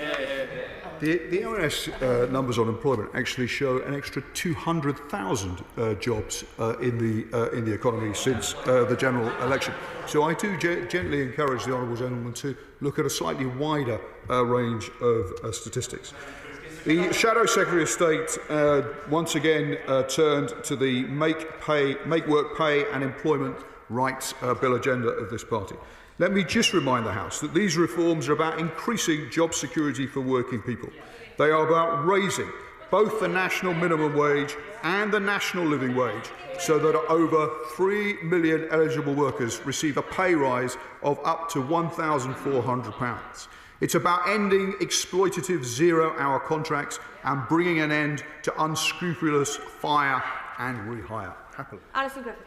I thank the Minister for giving way, and I hear what he says about job security, but surely if the businesses aren't going to be giving jobs because of the first day rights, as my honourable friend has so eloquently laid out, that won't mean that there are more people in work. As the figures already show. As the figures already show, indeed. Yeah. Minister. With due respect to the Honourable Lady, it's not one or the other. A pro-worker economy is actually a pro-business economy. That sentiment has been echoed by experts such as Simon Deakin, the Professor of Law at the University of Cambridge. He says that on average, strengthening employment laws in this country has had pro-employment effects. He said that the consensus on the economic impacts of labour laws is that far from being harmful to growth, they contribute positively to productivity. And right now, Mr. Speaker, Madam Deputy Speaker, I beg your pardon, it's worth noting that optimism amongst business leaders is rising, with improved expectations for investment, hiring and costs. Employment has risen by nearly 200,000, as I said, since we took office. Payrolled employment remains near record highs at around 30.3 million, and wage growth has been consistently outpacing inflation. These indicators suggest a labour market that remains robust and responsive, not one being held back as the opposition contends. Let there be no doubt, Madam Deputy Speaker, this government is delivering on its plan for change with investment and reform to deliver growth, to put more money in people's pockets, to rebuild Britain and realise a decade of national renewal. We are the party of entrepreneurs and wealth creation. We are the party of workers, the party for economic growth and the party of social justice. The party opposite have no ideas, no imagination, just a dismal record they don't have the courage to face up to. We are delivering for British workers, we're delivering for British businesses, and I urge the House to reject the motion before us. I call the Liberal Democrat spokesperson Sarah Olney. Thank you very much, Madam Deputy Speaker. And I have to say, I share my honourable friend for Caithness, Sutherland and Easter Ross's bemusement that these benches are being called the other government. And I puzzled over that for a little while, but I thought to myself, based on recent opinion polls, perhaps he was reflecting the fact that maybe the Liberal Democrats are now more likely to form the next government than the Conservatives are. Because the stones being thrown... The stones being thrown from the very fragile glass house of the Conservative Party are astonishing, given their appalling mismanagement of the economy and the dismal inheritance they left behind. Their record is a dispiriting picture of low growth, high interest rates and a record fall in living standards.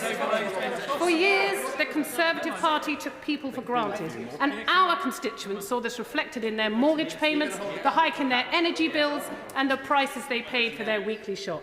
Under the last administration, public services were left crumbling and their pitiful Brexit negotiations saw reams of red tape introduced, causing untold damage to businesses across the country. We know the Labour government has inherited a mess, and we know that the cause of that mess is a legacy of reckless economic mismanagement left behind by the previous government, but that cannot be allowed to serve as cover for measures which damage business or that cause suffering for the vulnerable in our society. The autumn budget introduced by the Labour government has not worked. The national insurance jobs tax will damage small businesses, lower people's living standards, and it undermines the government's own ambitions for growth. People endured years of Conservative mismanagement, which is why this new government should be doing far more to grow our economy, create new jobs and improve living standards. We know the government's had tough decisions to make, but instead of hiking national insurance, cutting disability benefits and squeezing departmental budgets even more, they should be showing far more ambition in growing our economy, which is the best way to raise tax revenue and boost living standards. And that's exactly why we've been urging ministers to ignore the naysayers in the Conservative and Reform parties and urgently negotiate a new bespoke UK-EU customs union. And when it comes to taxation, the government should be looking to raise revenue in much fairer ways, such as asking social media giants and online gambling firms to pay their fair share. That's the right way to repair our public finances and boost public services, not through short-sighted cuts that make things worse for people. So let's be clear, stripping support... Happily. I thank my honourable friend for giving way, and she's right. There's no doubt that this government has a really difficult job clearing up the mess left by the last Conservative government. But there have been far too many erroneous decisions and policy disasters already. For example, Matthew from North Broome has run his small business now for the last 28 years and is facing difficulties. An intervention cannot have examples. It's short and to the point. What is the question? Excuse me, Madam Deputy Speaker, but does my honourable friend agree with me that we need a fundamental overhaul of the harmful business rate system so that small businesses in rural areas can survive and succeed? I thank my honourable friend very much for that intervention. I think she's exactly right. There are so many things that are currently holding our small businesses back. The Conservatives failed to reform business rates. We're looking to the Labour government now to really bring forward measures that can make things easier for people to set up businesses in their local communities. But let me be clear, stripping support from many of the poorest pensioners while energy bills were still sky high was the wrong thing to do. I and my Liberal Democrat colleagues have listened to our constituents and heard from countless pensioners who've been affected by this. We've heard warning calls from sector representatives including Age UK and Disability Rights UK and indeed many pensioners themselves regarding the huge damage that these cuts have done, which have put some of them in the position of having to choose between heating or eating. Back in December of last year, the government themselves admitted that their changes to the winter fuel payments will result in an additional 100,000 pensioners being pushed into poverty.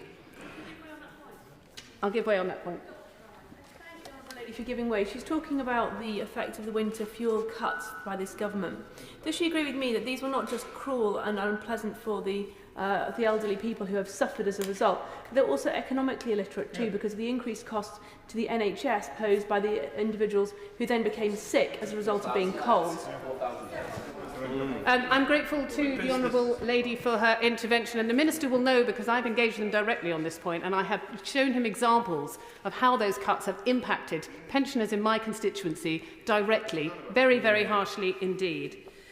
The Liberal Democrats voted against the removal of the winter fuel payment to prevent millions of the most vulnerable in our society from losing out on vital support.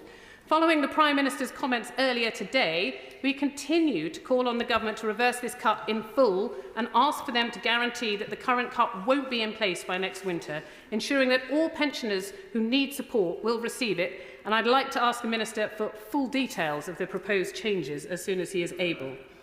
But it's not just in their cuts where we hope to see a change of direction from the government. While the last government did so much damage to our high street businesses, the Labour government's national insurance jobs tax has only made things even harder for them and for their workers. The change to employer national insurance contributions announced in the autumn budget are an unfair jobs tax that will hit small businesses, social care providers and GPs. SMEs are the beating heart of our economy, the centre of our local communities, and they create the jobs that we all rely on. Raising the employment allowance will shield only the very smallest employers, but thousands of local businesses will still feel the damaging impact of these changes. Liberal Democrats voted against the changes to employer NICs at every opportunity, and I once again urge the government to scrap these measures. But even more damaging for our small businesses is our broken trading relationship with Europe. The Conservatives' botched Brexit deal has been a complete disaster for our country, especially for small businesses who are held back by reams of red tape and new barriers to trade, costing our economy billions in lost export. The dismal picture of the financial impact of their terrible Brexit trade deal is becoming increasingly clear. And while the Conservative Party's motion today notes that over 200,000 businesses have closed since Labour took office, yet it was under their administration in the years 2020 to 2024 that our country started seeing the rate of small business closures outpace the rate of new businesses starting up. And since 2019, there's been an average business closure rate of over 12%, outstripping the opening rate. A recent survey of 10,000 UK businesses found that 33% of currently trading enterprises experienced extra costs directly related to changes in export regulations due to the end of the EU transition period. Small businesses have been particularly badly affected, with 20,000 small firms stopping all exports to the EU. And a recent study has found that goods exports have fallen by 6.4% since the trade deal came into force in 2021.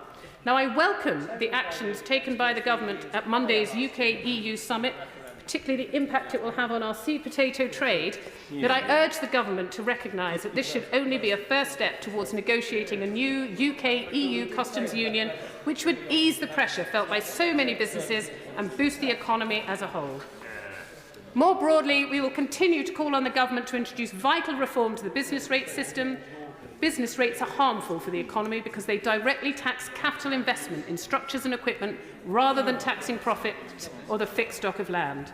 Liberal Democrats would abolish the broken business rate system and replace it with a commercial landowner levy. We believe that we need to see a fundamental overhaul, not just tinkering around the edges and sticking plaster solutions.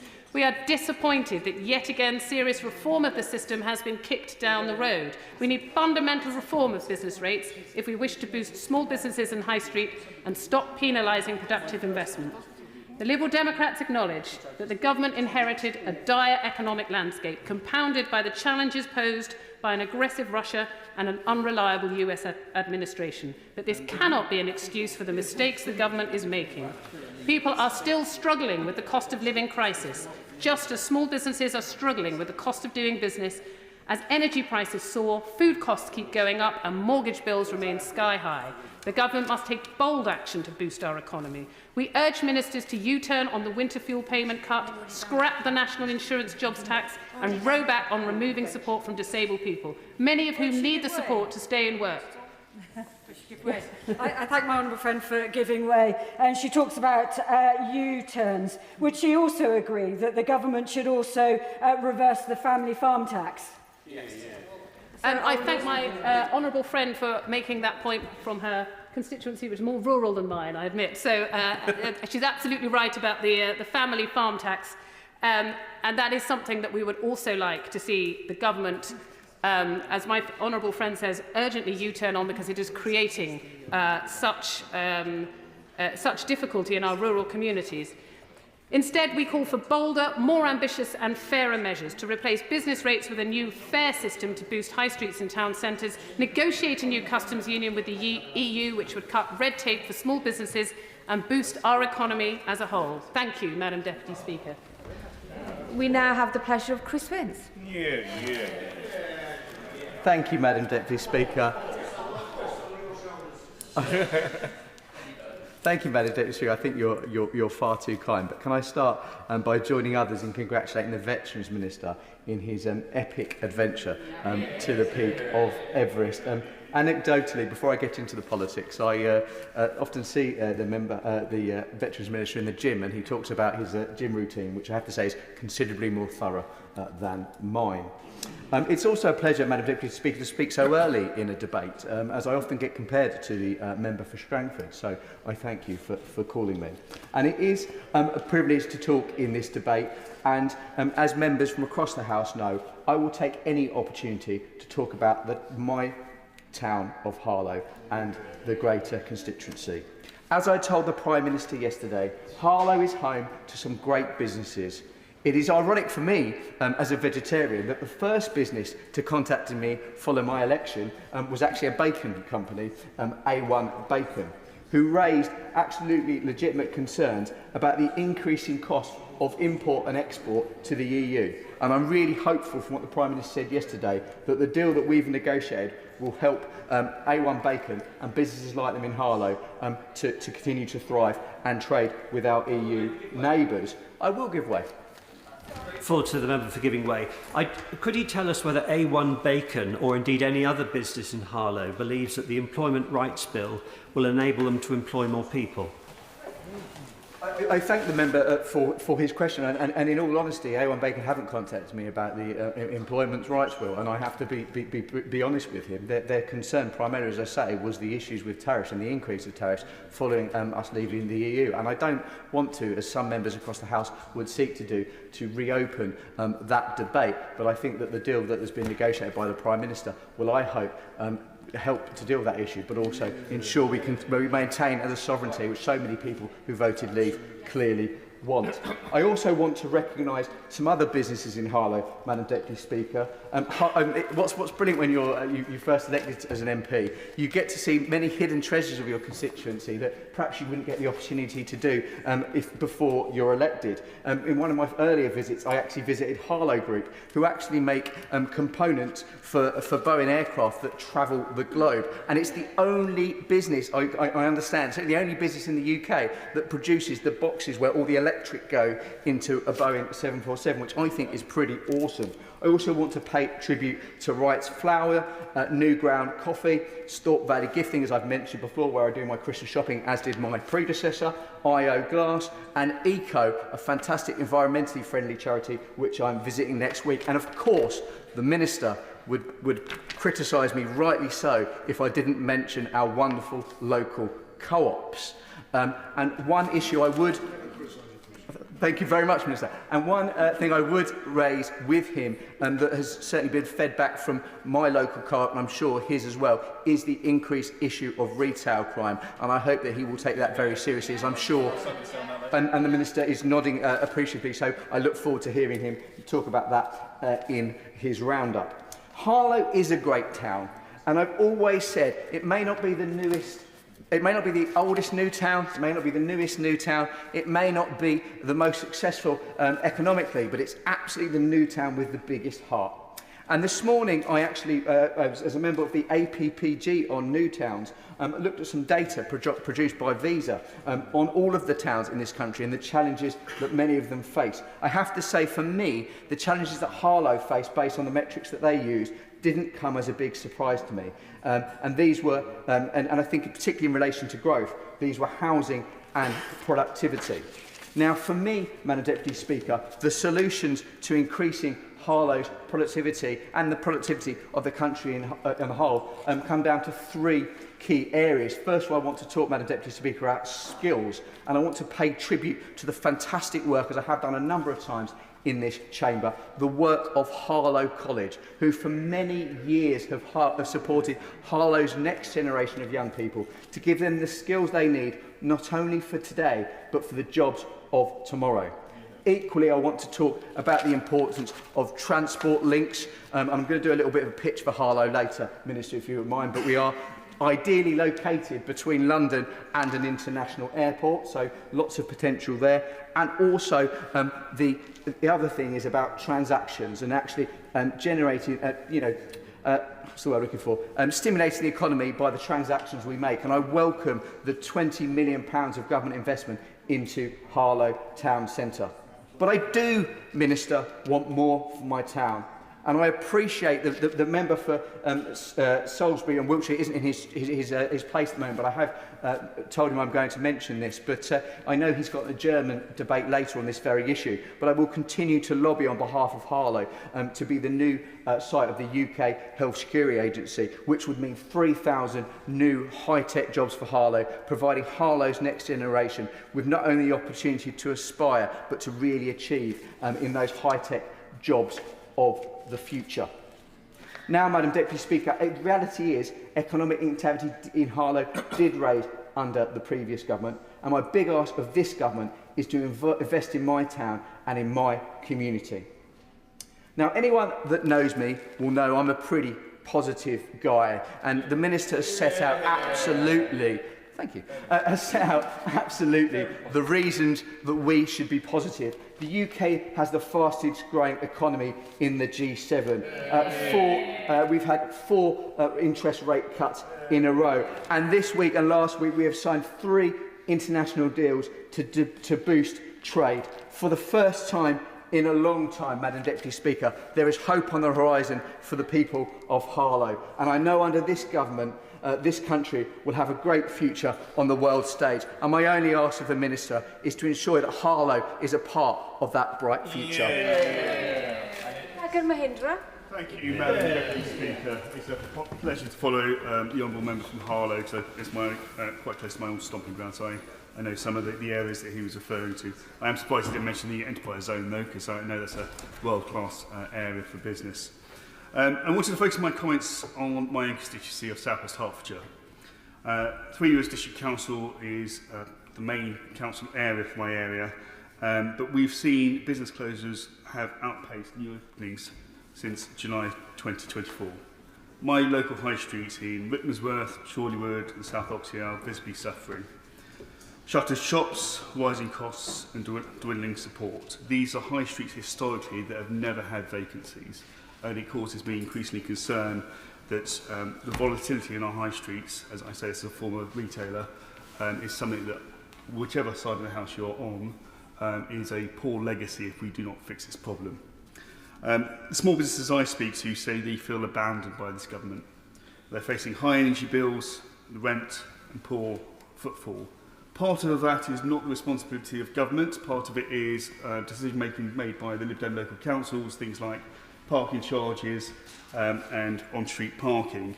And I continue to have dialogue with those councils to make sure that high streets like Kings Langley can survive during these difficult economic times. On a more international basis, though, I think we do need to recognise that a lot of wealth creators are leaving our country. I read a book many years ago called Atlas Shrugged by Ayn Rand. I didn't think of it at the time that it would be such a influence on my life until after I'd read it. As many of you know, I was not politically active at school or university, so being in this place at this stage of my life is something that I never thought I would even dream of, let alone aim to be here. But all of us come with life experience and a journey, and part of that has been the Ayn Rand book that I refer to. And the overriding memory from that book for me was actually, if government do not support wealth creators, they will find a way to leave to the detriment of the rest of society. We've had 9.5 million millionaires leave the United Kingdom in 2024. That's by the new World Health report, the highest outflow in recent memory. Are you looking to intervene? Yes. Happy to. Just to help members, when you're intervening, you have to both be standing and making a sound, otherwise the member isn't aware. And if your interventions are taken, then you must sit down and then stand up again and try again. Yuan Yang. I thank the honourable member for giving way, and I apologise for not being louder in my intervention. I wonder if he will have a source for data on the so-called exodus that isn't a firm that gives advice to the very wealthy to migrate abroad and therefore has a great economic interest in propagating these kinds of figures. I'm conscious that the honourable member was a journalist for the Financial Times, so she will know the data source better than I. I'm not an economist, never claimed to be. I've never claimed to be a lawyer either. But I am someone that comes from a small business background and local government experience. But my own limited social circle, when I speak to people that I regard as employees and people that will hopefully inspire the next generation, a lot of them are looking to leave these shores. And that causes me massive concern. Because while our parliamentary system means that parties come and go, we rely on these businesses to grow, succeed and expand. I'm a second-generation Indian. When my parents came across in the 1970s, they had the aspiration and hope that if they were willing to work hard and be lucky enough to be in the right place in the right industry at the right time, that the state would not intervene. I do not see that type of ambition coming forward now. I don't wish to get party political, but for me, I think that's an issue that all of us need to be concerned about, because governments of all stripes will spend taxpayers' money, but it's well worth remembering that government has no money. It is money out of pockets of people that pay taxes, and I think we need to acknowledge the fact that wealth creators pay a lot more tax than other parts of society.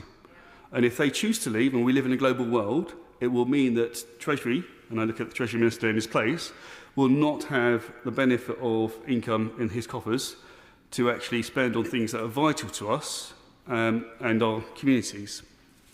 We've spoken about business confidence before as well, and I think we do need to recognise that there is significant volatility in aspiration and potential capital expenditure for small and large businesses. Someone mentioned earlier about confidence.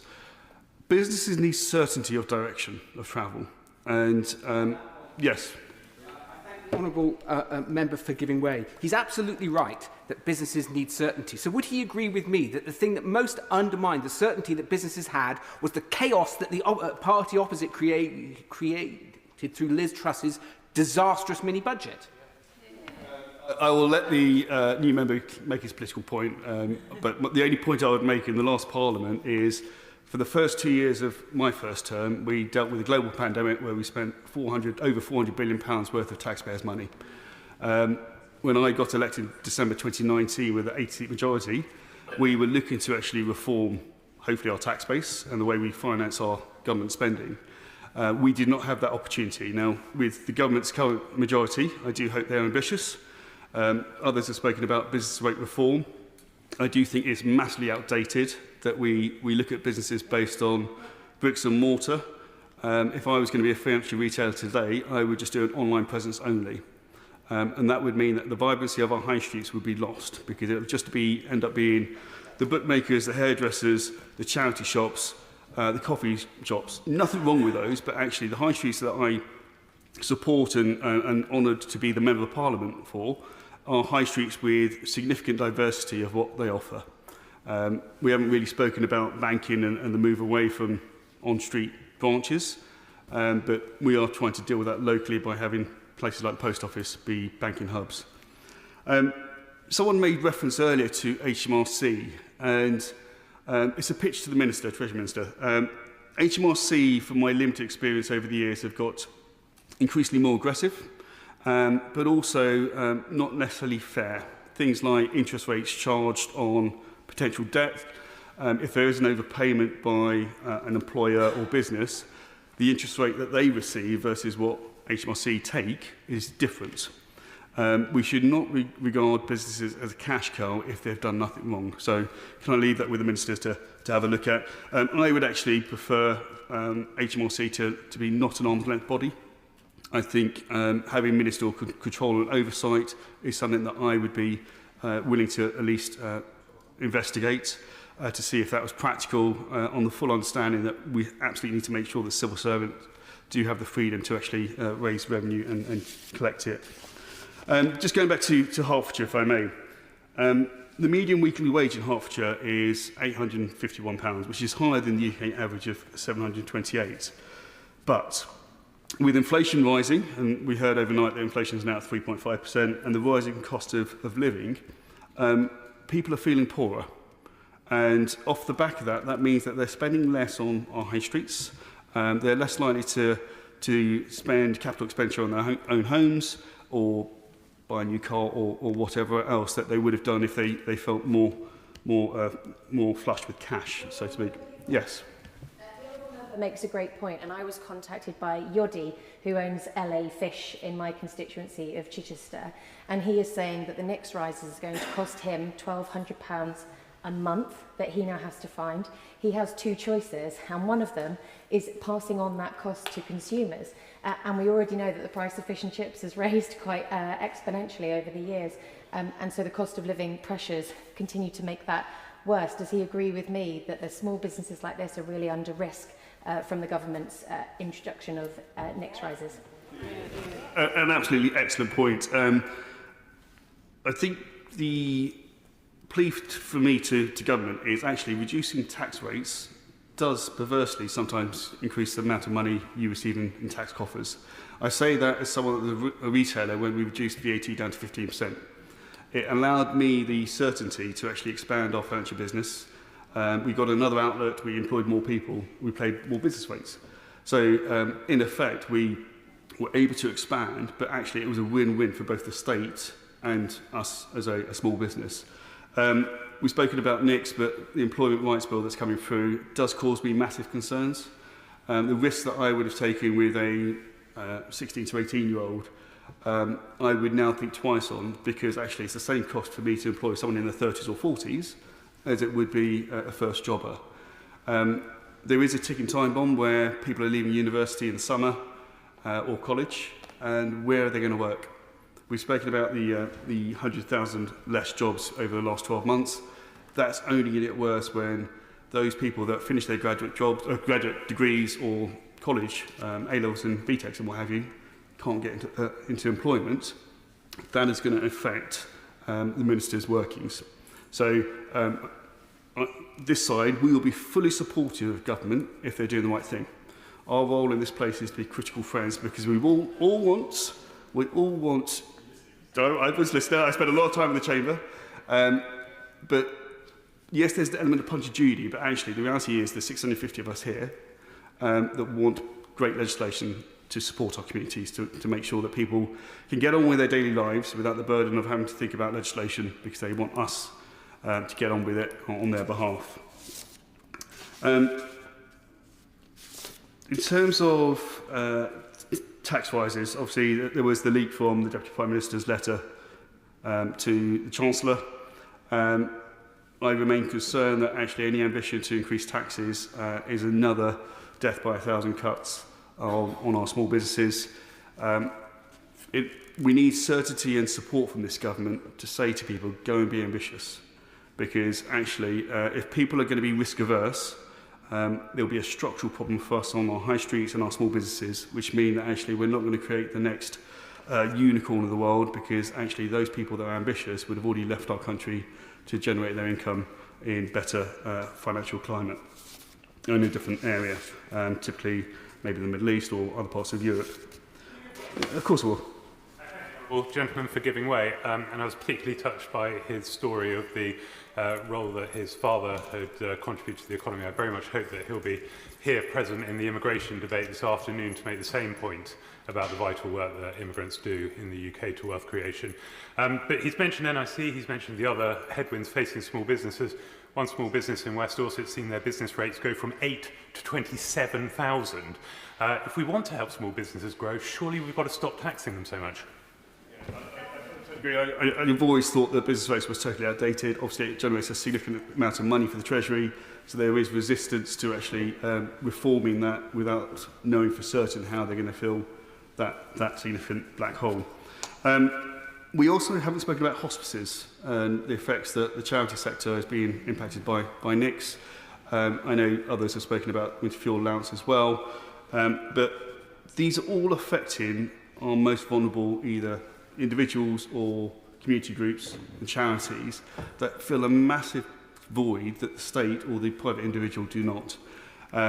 So my worry, and it is increasingly becoming more so, is that we are doing things with unintended consequences that are going to have significant impact.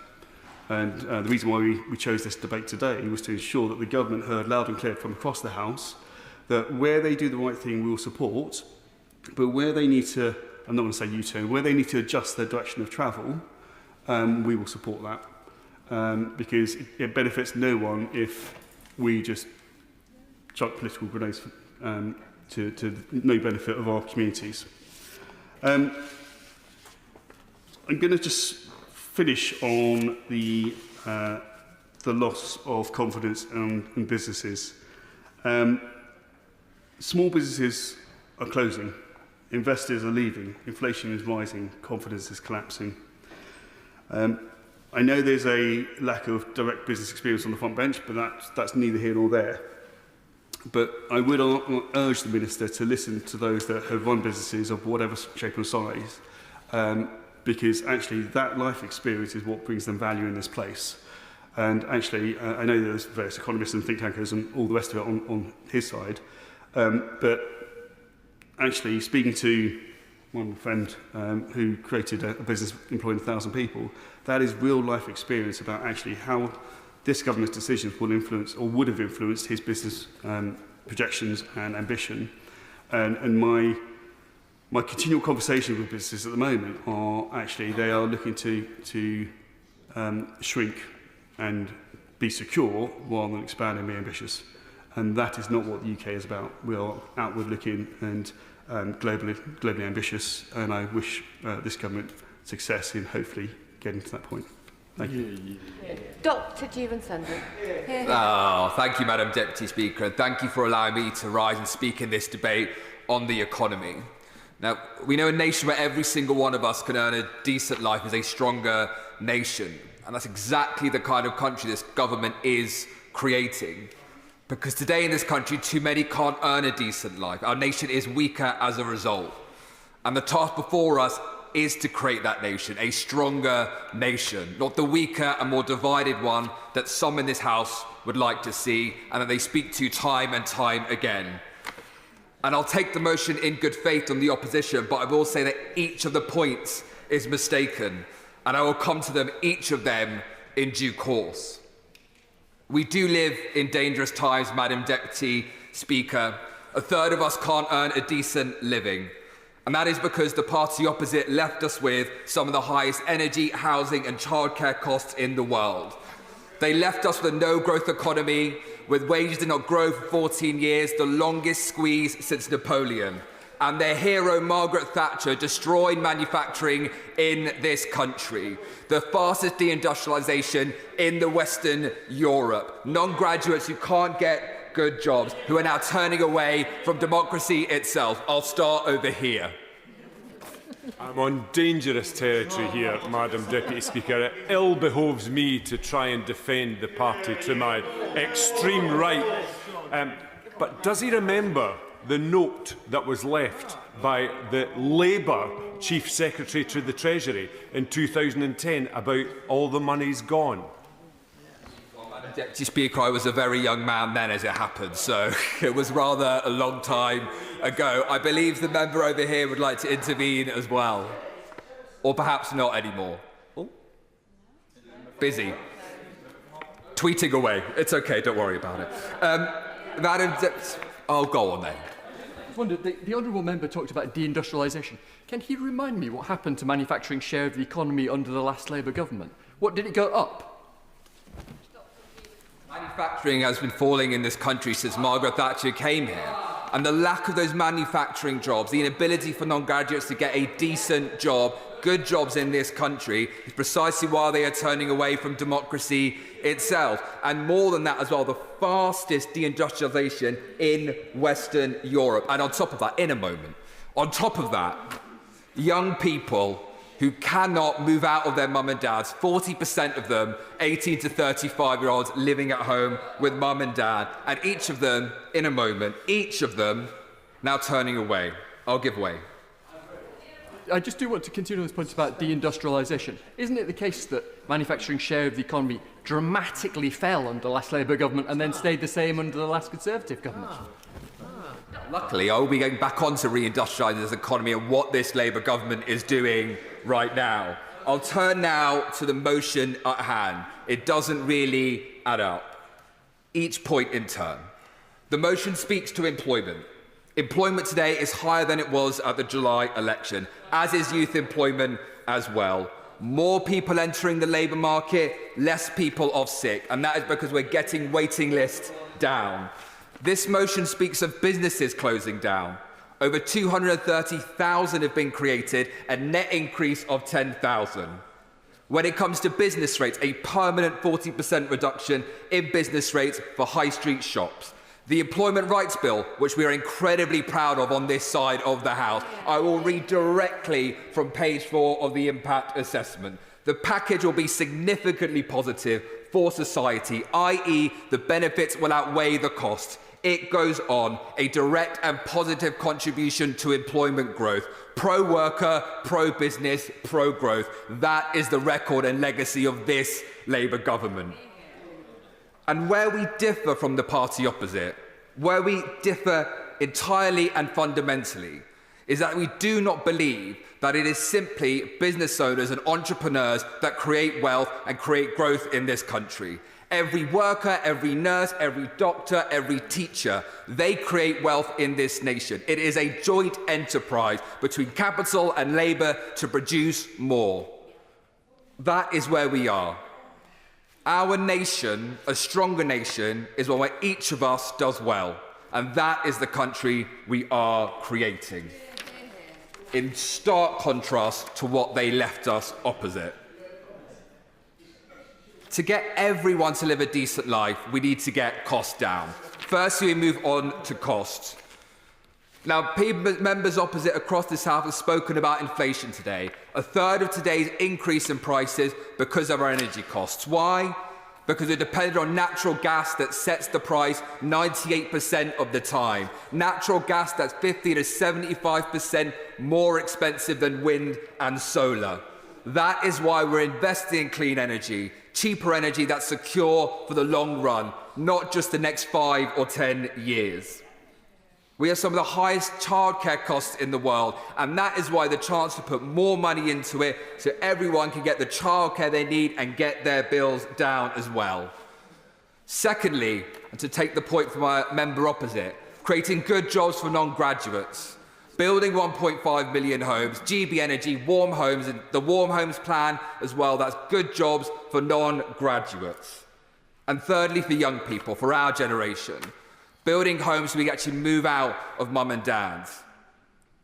That's how we create a better, stronger nation, where each of us can do well.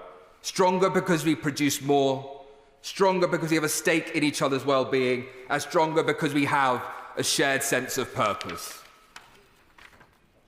These are some of the most dangerous times in our country for almost a century, where a third cannot earn enough to live, where non-graduates and the young see no prospect of a decent life, of being able to earn that decent life. They are turning away from democracy. What was despair and despondency is now becoming anger. And what we're up against now is those whose only answer is to tear everything down, to blame someone else for all of our problems. They seek to create division, and a divided nation is a weaker one. Division that leads to anger, and as we saw last summer, sometimes violence as well. We meet this moment with decency and determination. We meet it by creating a stronger nation where every single one of us can earn a decent life. Thank you, Madam Deputy Speaker. Damien Hines. Thank you very much, Madam Deputy Speaker. It's a pleasure to join in this lively debate. And it is small business that is the backbone of the economy in my constituency. In fact, 99.9% of businesses in East Hampshire are small or medium enterprises. We over-index on professional services, on retail, on I thought there were a few here before, on information and communications, and of course on agriculture. And the biggest sectors for employment are in retail, health and care, and manufacturing. I'm starting to get a complex, Madam Deputy Speaker. It's a magnificent and I've heard from businesses in all of these sectors worried about the prospects for their business, for this economy, under this government. And Madam Deputy Speaker, I think there are two things that we always need to remember about business. And the first of those, in contrast to what the gentleman who is no longer in his, is no longer with temporarily, is no longer in his place, and I know will return. But contrary to what he said, Madam Deputy Speaker, it is in fact only business that can create the wealth, that creates the jobs, that makes the livelihoods, that generates the tax, which in turn makes those high-quality, brilliant public services which we also value and on which we rely. And the second thing I think we always should remember about business, and I would encourage ministers opposite always to remember this, is that in spite of, accountants talk about the entity concept or the entity principle, that a business is a separate entity from the people who run it. That may be true in an accounting sense, but actually in a broader sense, businesses are people. They are collections of people coming together to achieve something. The joint stock company was created to be able to share risk between different people. And the way that organisations work within companies is a way of increasing efficiency, increasing productivity relative to everybody doing their own thing as a sort of sole trader. And because businesses ultimately are people, Madam Deputy Speaker, ultimately there is no such thing as a tax on a business. Taxes can only ever ultimately fall on people. They fall, if there's a so-called business tax, it falls on one or more of three groups of people, either the business's customers, or the business's employees, or the business's owners. And when we say owner, I'll of course give way.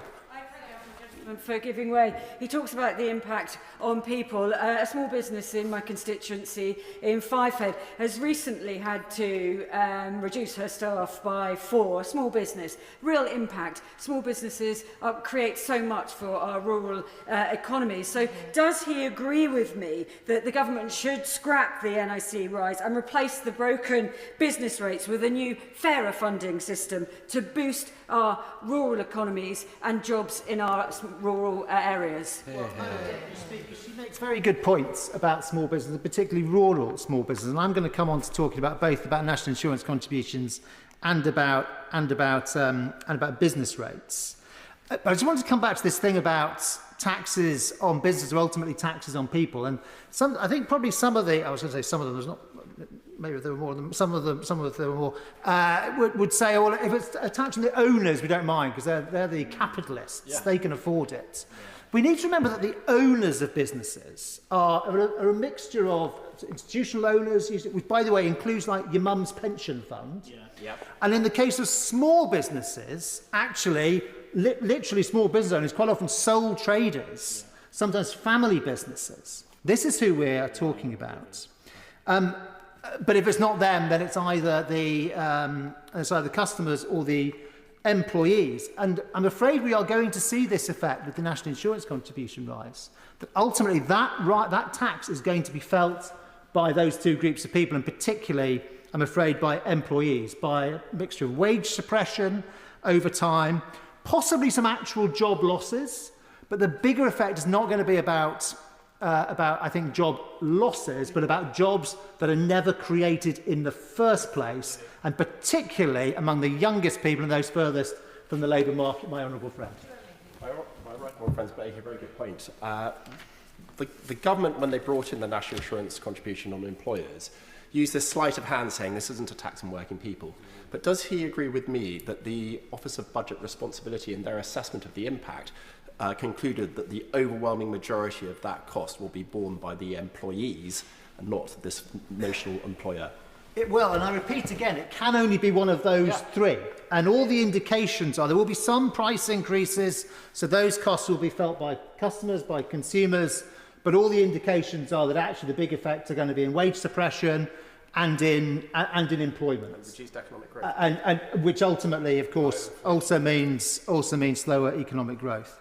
In the same way that taxes on business have ultimately land on people, also sometimes taxes which look like they're on people can have an effect on business. And I want to talk briefly about two of those. The first is, of course, the family farm tax. And, I mean, clearly a desperately ill-conceived measure, which I think, to be fair to Labour ministers, I think probably didn't realise at the time quite what they were doing. Certainly their representatives, their members of parliament representing rural seats, very quickly found out exactly what it was they were doing and the effect it would have.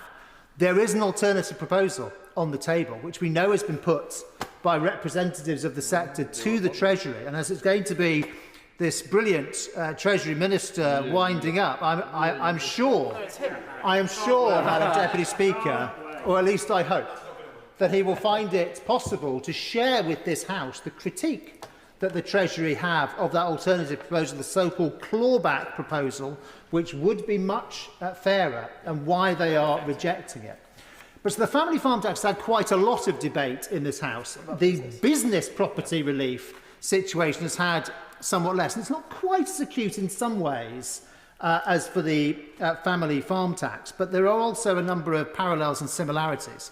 So business property relief was put in place to create a level playing field between family-owned businesses and others, so that family-owned businesses were confident in investing in that business, knowing they would be able to pass it on within the family without having to incur a tax that no other business ownership model has to pay. Now, typically for these... Does he want to give away? So typically these businesses will not have large amounts of net cash or liquid assets to be able to settle that tax bill upon the demise of the owner. And of course they are not listed shares. So there is no market typically for those. You have to have a theoretical valuation because that you can't value the shares, but it's likely to come up with a figure which is considerably higher than the amount that could actually be realised in the event of a sale. The net effect of all this is that it is very likely that not all, but a substantial number of firms in this situation, which, and bear in mind again, this relief was created specifically to stop family firms having to be broken up, you will find large numbers of them being bought up either in whole or parts of them by foreign owners or private equity. And Madam Deputy Speaker, is that really what a new Labour government had in mind? Giving way. Labour used to agree with this. After all, am I right in saying that it was a Labour government in 1976 that actually generated this policy in the first place?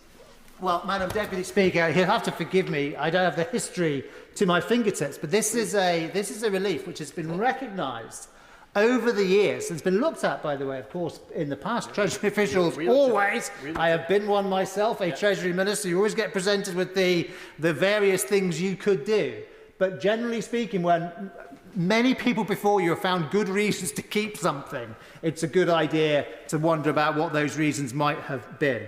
Madam Deputy Speaker, overall, this government's changes in the business taxation regime are going to affect very large numbers of sectors, but particularly those which are labour intensive. And all of us for our constituencies could name, hospitality, retail and care, the three kind of really big volume employers in the country. In my constituency, I'd also mention nurseries and pubs specifically, and hair and beauty businesses. And of course, there are sector-specific pressures in different sectors. With nurseries, for example, the issue is around the unit rate per child per hour that is provided and whether that is sufficient. And many of my nurses just say it simply is not sufficient to cover the cost at a time when entitlements to nursery care are increasing. In the hair sector, there's long been this issue about those that have created the business with employees and their ability to compete with others who are below the VAT threshold and so on. But in what the new government has done, it is the confluence of four things that is creating the headache, the big headache. First of all, of course, so the national living wage going up is a good thing, the £12.21. That is a good thing in and of itself. We absolutely support people on lower wages having their wages rising. But it is that happening at the same time as all these other things that cause the problem.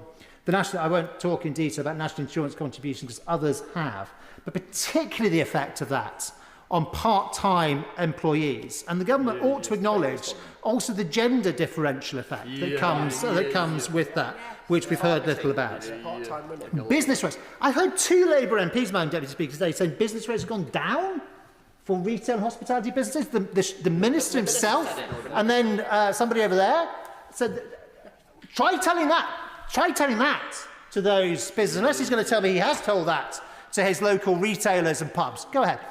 The point I think we'll make on this side of the House, the temporary reduction in business rates that you put in during COVID, like so much else, you didn't fund beyond those years. So we made a permanent reduction of 40% for the future. I think it's good etiquette to use the word you speak through the chair, which just dampens the tone a little bit.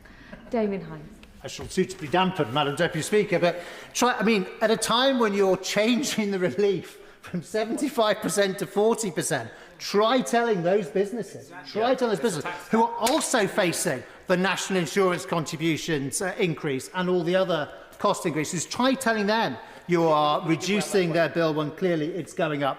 I'm conscious I've gone on quite a while. I do want to wind up. Of course, the fourth of the four, Madam Deputy Speaker, is the Employment Rights Bill. And of course, on the face of it, you call something an Employment Rights Bill, who's not going to like that? It sounds like a very positive thing. But the point is the effect that this is going to have, particularly on seasonal businesses who might otherwise be taking on somebody at Christmas time or in the summertime, and the hospitality businesses and the travel and the events businesses that rely upon that. The National Health Service, who will have to deal for the first time with some of these considerations. Schools. It turns out the National Health Service is a considerable user of 0 hours contracts, for example, to be able to, by the way, not as someone's first job, usually it is someone's second job, to be able to vary according to what the demands are in that hospital or clinic. The shift that we are likely to see, and I'd be interested, I know he's a Labour economist, in both senses, the small L and big L senses of the word, and I'd be interested to hear his comments on this, the shift that we are likely to see from permanent to temporary contracts, and the shift that we are already starting to see in companies moving from contracted, salaried employees to relying on agency workers. And forgive me. And finally, the effect it's going to have on the job opportunities, the removal of job opportunities for those furthest from the labour market, perhaps those who have been out of work for a long time, perhaps ex-offenders, for whom it feels like more of a risk as an employer, and most of all for those young people. And that is the big concern, Madam Deputy Speaker, with this package of measures, is the effect on unemployment, especially youth unemployment. And we've heard from this government today the first in what I hope is a series of U-turns over the winter fuel payment. And I would just ask them, please, when they look at what is happening and what is going to happen in our small businesses, in the unemployment statistics, please, Madam Deputy Speaker, will they think again? Ewan Yang. Thank you, Madam Deputy Speaker. The Honourable Member for South West Hertfordshire mentions my work before I came to this place. And in my work at the Financial Times, I spoke to business leaders every day. Since my election to this place, I've had the honour of speaking to many of the businesses in my constituency of Earley and Woodley. In the last month, that's ranged from the small shopkeepers in Whitley in South Reading to the leaders of Sanofi, the pharmaceutical company that's one of the biggest listed companies in the world that's also headquartered in my constituency. And the topics that they want to talk about again and again are threefold. It's trade and prices, it's industrial strategy, and it's infrastructure. And those are the areas that come up again and again for me when speaking to my local businesses and when speaking to my Chamber of Commerce, the Thames Valley Chamber of Commerce, because businesses, unlike the Conservative Party, have to be forward-looking. They have to have a vision of the future and where they'll fit into it. And so I'll concentrate on those three areas today. And firstly, trade. So many of my constituency have thoroughly welcomed the trade deals that the government has done over the last 2 weeks, not just with the EU, but also with the US and with India. It's small businesses in Reading and across the UK that have suffered from the bundled Brexit in 2019 that the previous government pulled off. That have suffered from the increased trade frictions, the red tape and the bureaucracy, which for smaller companies is an increasingly large part of their overheads, and it's more difficult for small retailers who are doing import-export businesses to handle. I heard that again and again on the doorstep from the many entrepreneurs in my constituency during the general election, and I know already from speaking to residents last weekend how much the trade deal with the EU is so deeply welcomed. It will decrease food prices here, it'll decrease the inflation of food prices here in the UK and give opportunities to those exporting into the EU. And that is also true for the deals with the US and with India, which will create and save many jobs across the country. Secondly, on industrial strategy. The Thames Valley is one of the biggest destinations for life sciences foreign direct investment across Europe. And I'm very proud to say that the life sciences companies I've spoken to are tremendously excited about the opportunities brought by the Life Sciences White Paper and by the industrial strategy that will be unveiled next month. That is because in an age where countries across the world, from the US to India to Japan, are unveiling their industrial strategies, we cannot afford not to compete on the same stage. We have to decide as a country where we fit into the global supply chain and what our comparative advantages are and what we'll invest in. And I'm so glad that our government is doing that. And that is what the multinationals headquartered in my constituency want to hear. And finally, on infrastructure. I'm very proud that my constituency in the Thames Valley is in the fastest growing region in the UK outside of London.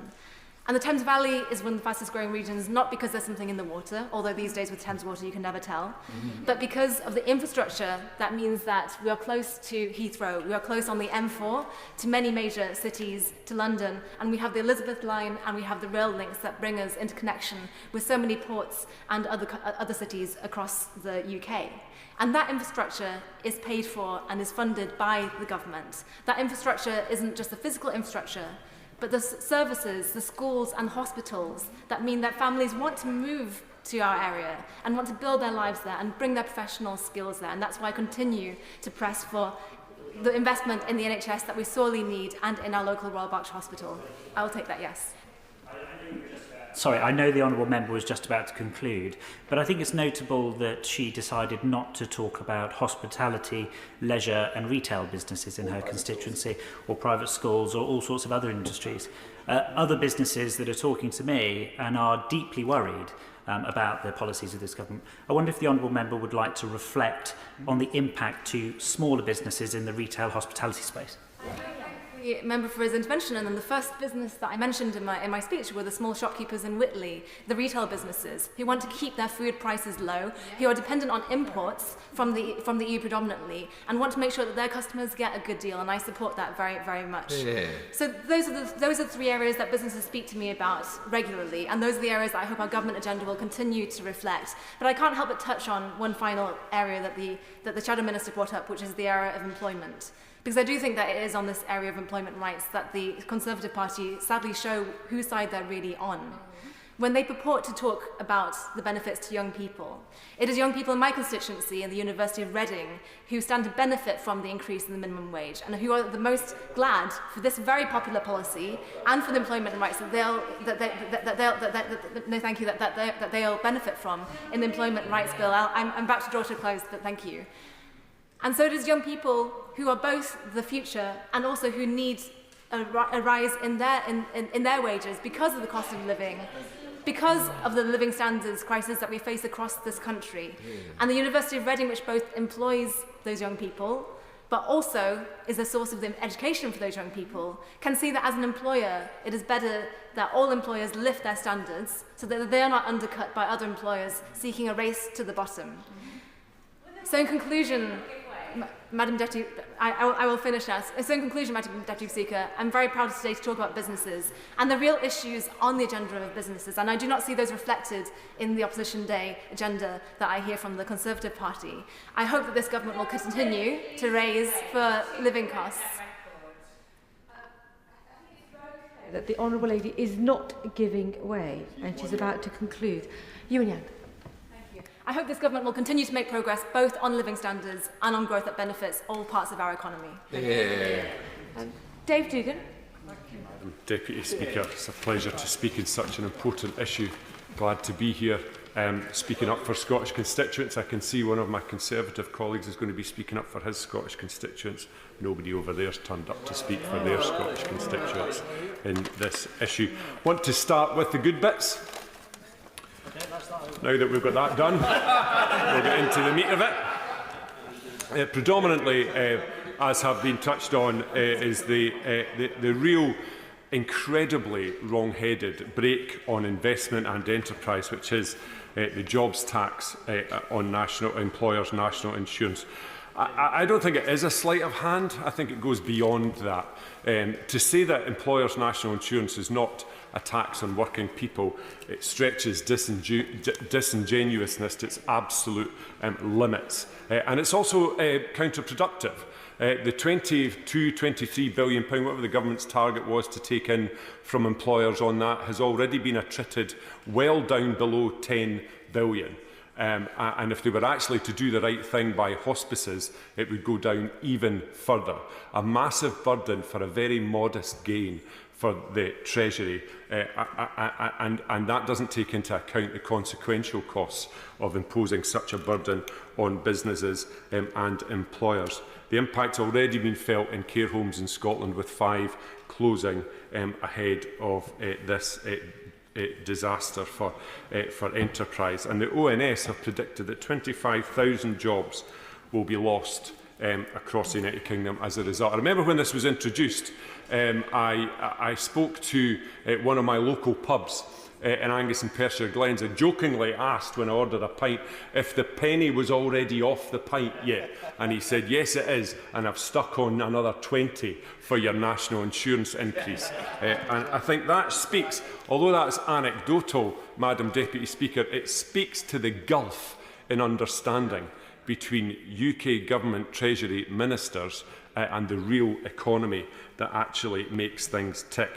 We've got a calculation by the Scottish Government, Madam Deputy Speaker, which estimates on average that this will cost £850 per job per year in Scotland. I see no particular reason except for the Scottish living wage and the slight difference in tax regime, income tax regime in Scotland. It will be broadly the same across the whole of the United Kingdom economy. Utterly unrealistic. And the genesis of this, of course, is the UK government's insistence that they had no idea that there was a £22 billion black hole, which there probably was, although they probably made about a third of that with what they decided to do when they came into government. But the point of the matter is, it's that brazen willingness by the Labour Party to reinvent reality, barefaced reinvention of reality, by saying they didn't know there was a multi-billion-pound black hole in the UK's public finances, despite being engaged on it repeatedly in debate at the election. What were they debating if they didn't think it was real?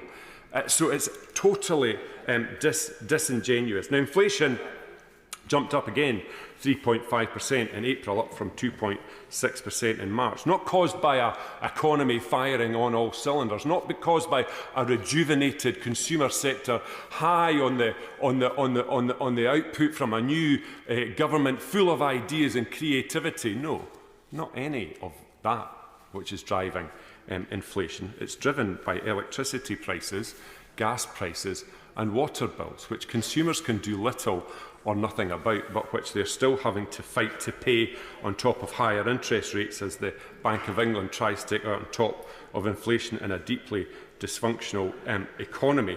The government should seek to address the actual drivers of inflation, take on those energy prices, because let's forget, it's not that long ago. We were promised at the election a £300 reduction in energy bills. Not like maybe or around or anything of that nature. Vote Labour, you'll get a £300 reduction in your energy bills. And what's happened? In less than a year, they've gone up by £281. So energy is almost £600 higher for consumers, emptying their bank accounts and driving inflation. And what's Labour's response to that? They say, well, that's because of our reliance on gas. Well, we were reliant on gas before the election as well. So there's two possible reasons for that to have happened, Madam Deputy Speaker. They were playing fast and loose with the truth, or they didn't understand how energy on GB works. I know which one I think it is, but either way, it doesn't reflect well on this Labour Party. Under a year, business confidence falling, job losses and unemployment rising, borrowing costs soaring, prices rising, sluggish growth, rampant inflation. Chancellor says, when speaking about growth at the beginning of this year, that she's very pleased that that's happened, and she says she's got more to do. Well, God help business if she's got more to do. We've seen quite enough damage in the first 9 months of this Labour government. I want to turn to agricultural property relief, Madam Deputy Speaker.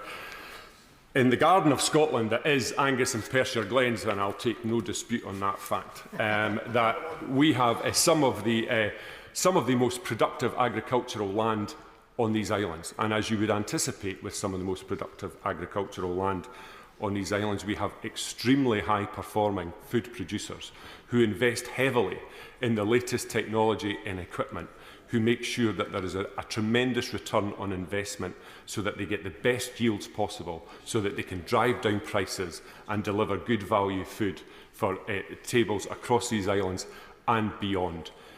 And what's going to happen now with agricultural property relief? What is the signal that that's sending out to farms and farm businesses to invest in their farms so that they have to give it all away? When somebody dies, we have people in Angus Perthshire Glens, and it will be the same everywhere else across the United Kingdom, older farm owners who are now petrified of dying. What an ignominious, invidious position for any government to put the people who produce our food into. It's incorrigible, and I say with as much sincerity as I can muster to the Minister, that he should quietly, with his colleagues in the Treasury and the spending review or some other opportunity, call it a review, call it what you like, but call off the dogs from our farming businesses up and down these islands. They deserve better than that. Not unrelated, of course, is business property relief, and we've heard some of the testimony from other honourable and right honourable members on the necrotic effect that has on investor confidence. There's a really good reason why large-scale family businesses are really good for economies, and especially local economies. They employ local people, they headquarter locally, they try as much as possible to establish and stand up their supply chains locally. They sell nationally and internationally. It's a virtuous conveyor of capital from out with to within. It's excellent for the economy. It's far better than the same economic output from a PLC, although PLCs, of course, have their role. But what businesses, large-scale businesses, in Scotland and elsewhere are speaking to me about is again that disincentive to invest. Now, for a government whose state, I'll be very happy to give way. Yeah, the Family Business UK say that 55% of businesses have paused or even cancelled planned investments due to the government's plans to cap business property relief. Does he agree with me that the government should delay the planned BPR changes and conduct a thorough consultation and an impact assessment? I can't help but agree with my honourable friend. I think at the very least that's what the government should do. Because to be fair, and other members have said that too, it can't be easy forming a new government. It certainly doesn't look easy. But any new government must come in and make decisions and quietly think, God, I wish we hadn't done that. And APR in particular, I'm certain, was put under the nose of a minister by a civil servant on the full expectation that the minister would have the wit to say, we're not going there, we're absolutely not doing that. And blimmin' heck, they've gone and done it. I'm sure that's what the civil servant said when they walked away. Oh God, we never expected that. And so it is with business property relief as well. Because the consequences, and again like that, the cost-benefit relationship between what they're doing to the enterprise and to business and what they're going to accrue to the Treasury is out of all kilter. The damage is way in excess of the potential accrual, and that's before behavioural changes are brought into effect. And I was just speaking to a large-scale potato farmer near Kemi in my constituency recently, who's got massive cold storage, which is a vital element of potato production so that you can keep it there in tip-top condition and make sure that the supermarkets are supplied as and when, just in time. I mean, I sometimes think the government think farmers are, trotting around in their tractors chewing on a bit of straw. These are really switched-on businesses that are doing the utmost to keep food prices down. We have some of the lowest food prices in Europe, and that doesn't happen by not investing seriously massive sums in capital and equipment. And the government at a stroke has catastrophically disincentivised that very behaviour that helps keep food prices down and is anti-inflationary. And look what's going to happen with that. I'm very happy to give way. Well, member for giving way. Does he agree with me that the changes to agricultural property relief and business property relief will raise relatively small amounts for the Treasury? They'll have a devastating effect on those businesses. And the reason they're being brought in is because government ministers have no idea how small businesses and farmers operate. Yeah. I mean, I do agree. I'd rather not agree, but I do agree. And that's why I'm imploring the Treasury Minister in his place to have whatever private conversations ministers have in their departments about, this is one of the ones we've got wrong. Can't you turn on everything and can't roll back on everything, but honestly, agricultural property relief and business property relief is an absolute landmine for businesses to be pulled across by this government. And I hope, I mean, he doesn't even have to address it in his summing up. Just go back and quietly look at it again and have a review, kick it into the long grass at least. I want to speak very quickly, Madam Deputy Speaker. I probably won't have too many supporters in the chamber, no change there then, on this issue. And it's that of quantitative tightening from the Bank of England. I've raised this a couple of times with the Chancellor, and she talks about all manner of things, none of which is quantitative tightening in response.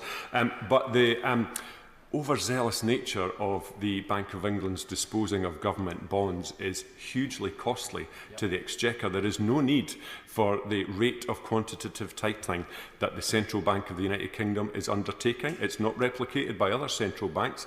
Even if they were to go to passive model of quantitative tightening, it would have substantial multi-billion-pound savings for the Exchequer at a time when the Chancellor, returning from China, was getting excited about £600 million for the whole UK economy over 5 years. Madam Deputy Speaker, £600 million isn't even the annual budget of my local health board in Angus and Perthshire Glens. And so if those types of numbers are important to the Chancellor, then the total quantitative tightening cost of £45 billion since 2022 should really be further up her red box to pay attention. I'm very happy to give way. I'm very grateful. I was just going to point out to the honourable member that the size of the sum involved, and then he went on to mention it himself, but this is translating a theoretical loss into a real one, guaranteed by the Treasury with taxpayers' money. So I think the honourable member is definitely onto something. I thank the honourable member for his reassurance, particularly that I actively didn't anticipate any reassurance. But total costs for quantitative tightening are projected to be in the region of £130 billion, all borne by the taxpayer of the United Kingdom. And the one relevant thing the Chancellor did say to me when I raised this with her during Treasury questions was that she highly values the operational independence of the Bank of England, and so do I. That doesn't mean you can't chat to them about what's patently unnecessary and extremely expensive to the public purse. Just finally, Madam Deputy Speaker, on immigration, I think we see a very unsavoury lurch to the right from a Labour government on immigration. It's quite clear, and I won't rake over those coals, that the Prime Minister regrets some of his more florid language around about immigration. And the Chancellor has provided no costings, no analysis of this dangerous policy that's been dreamt up on the back of a fag packet. Scotland has a declining birth rate. Many parts of the rest of the United Kingdom have a declining birth rate.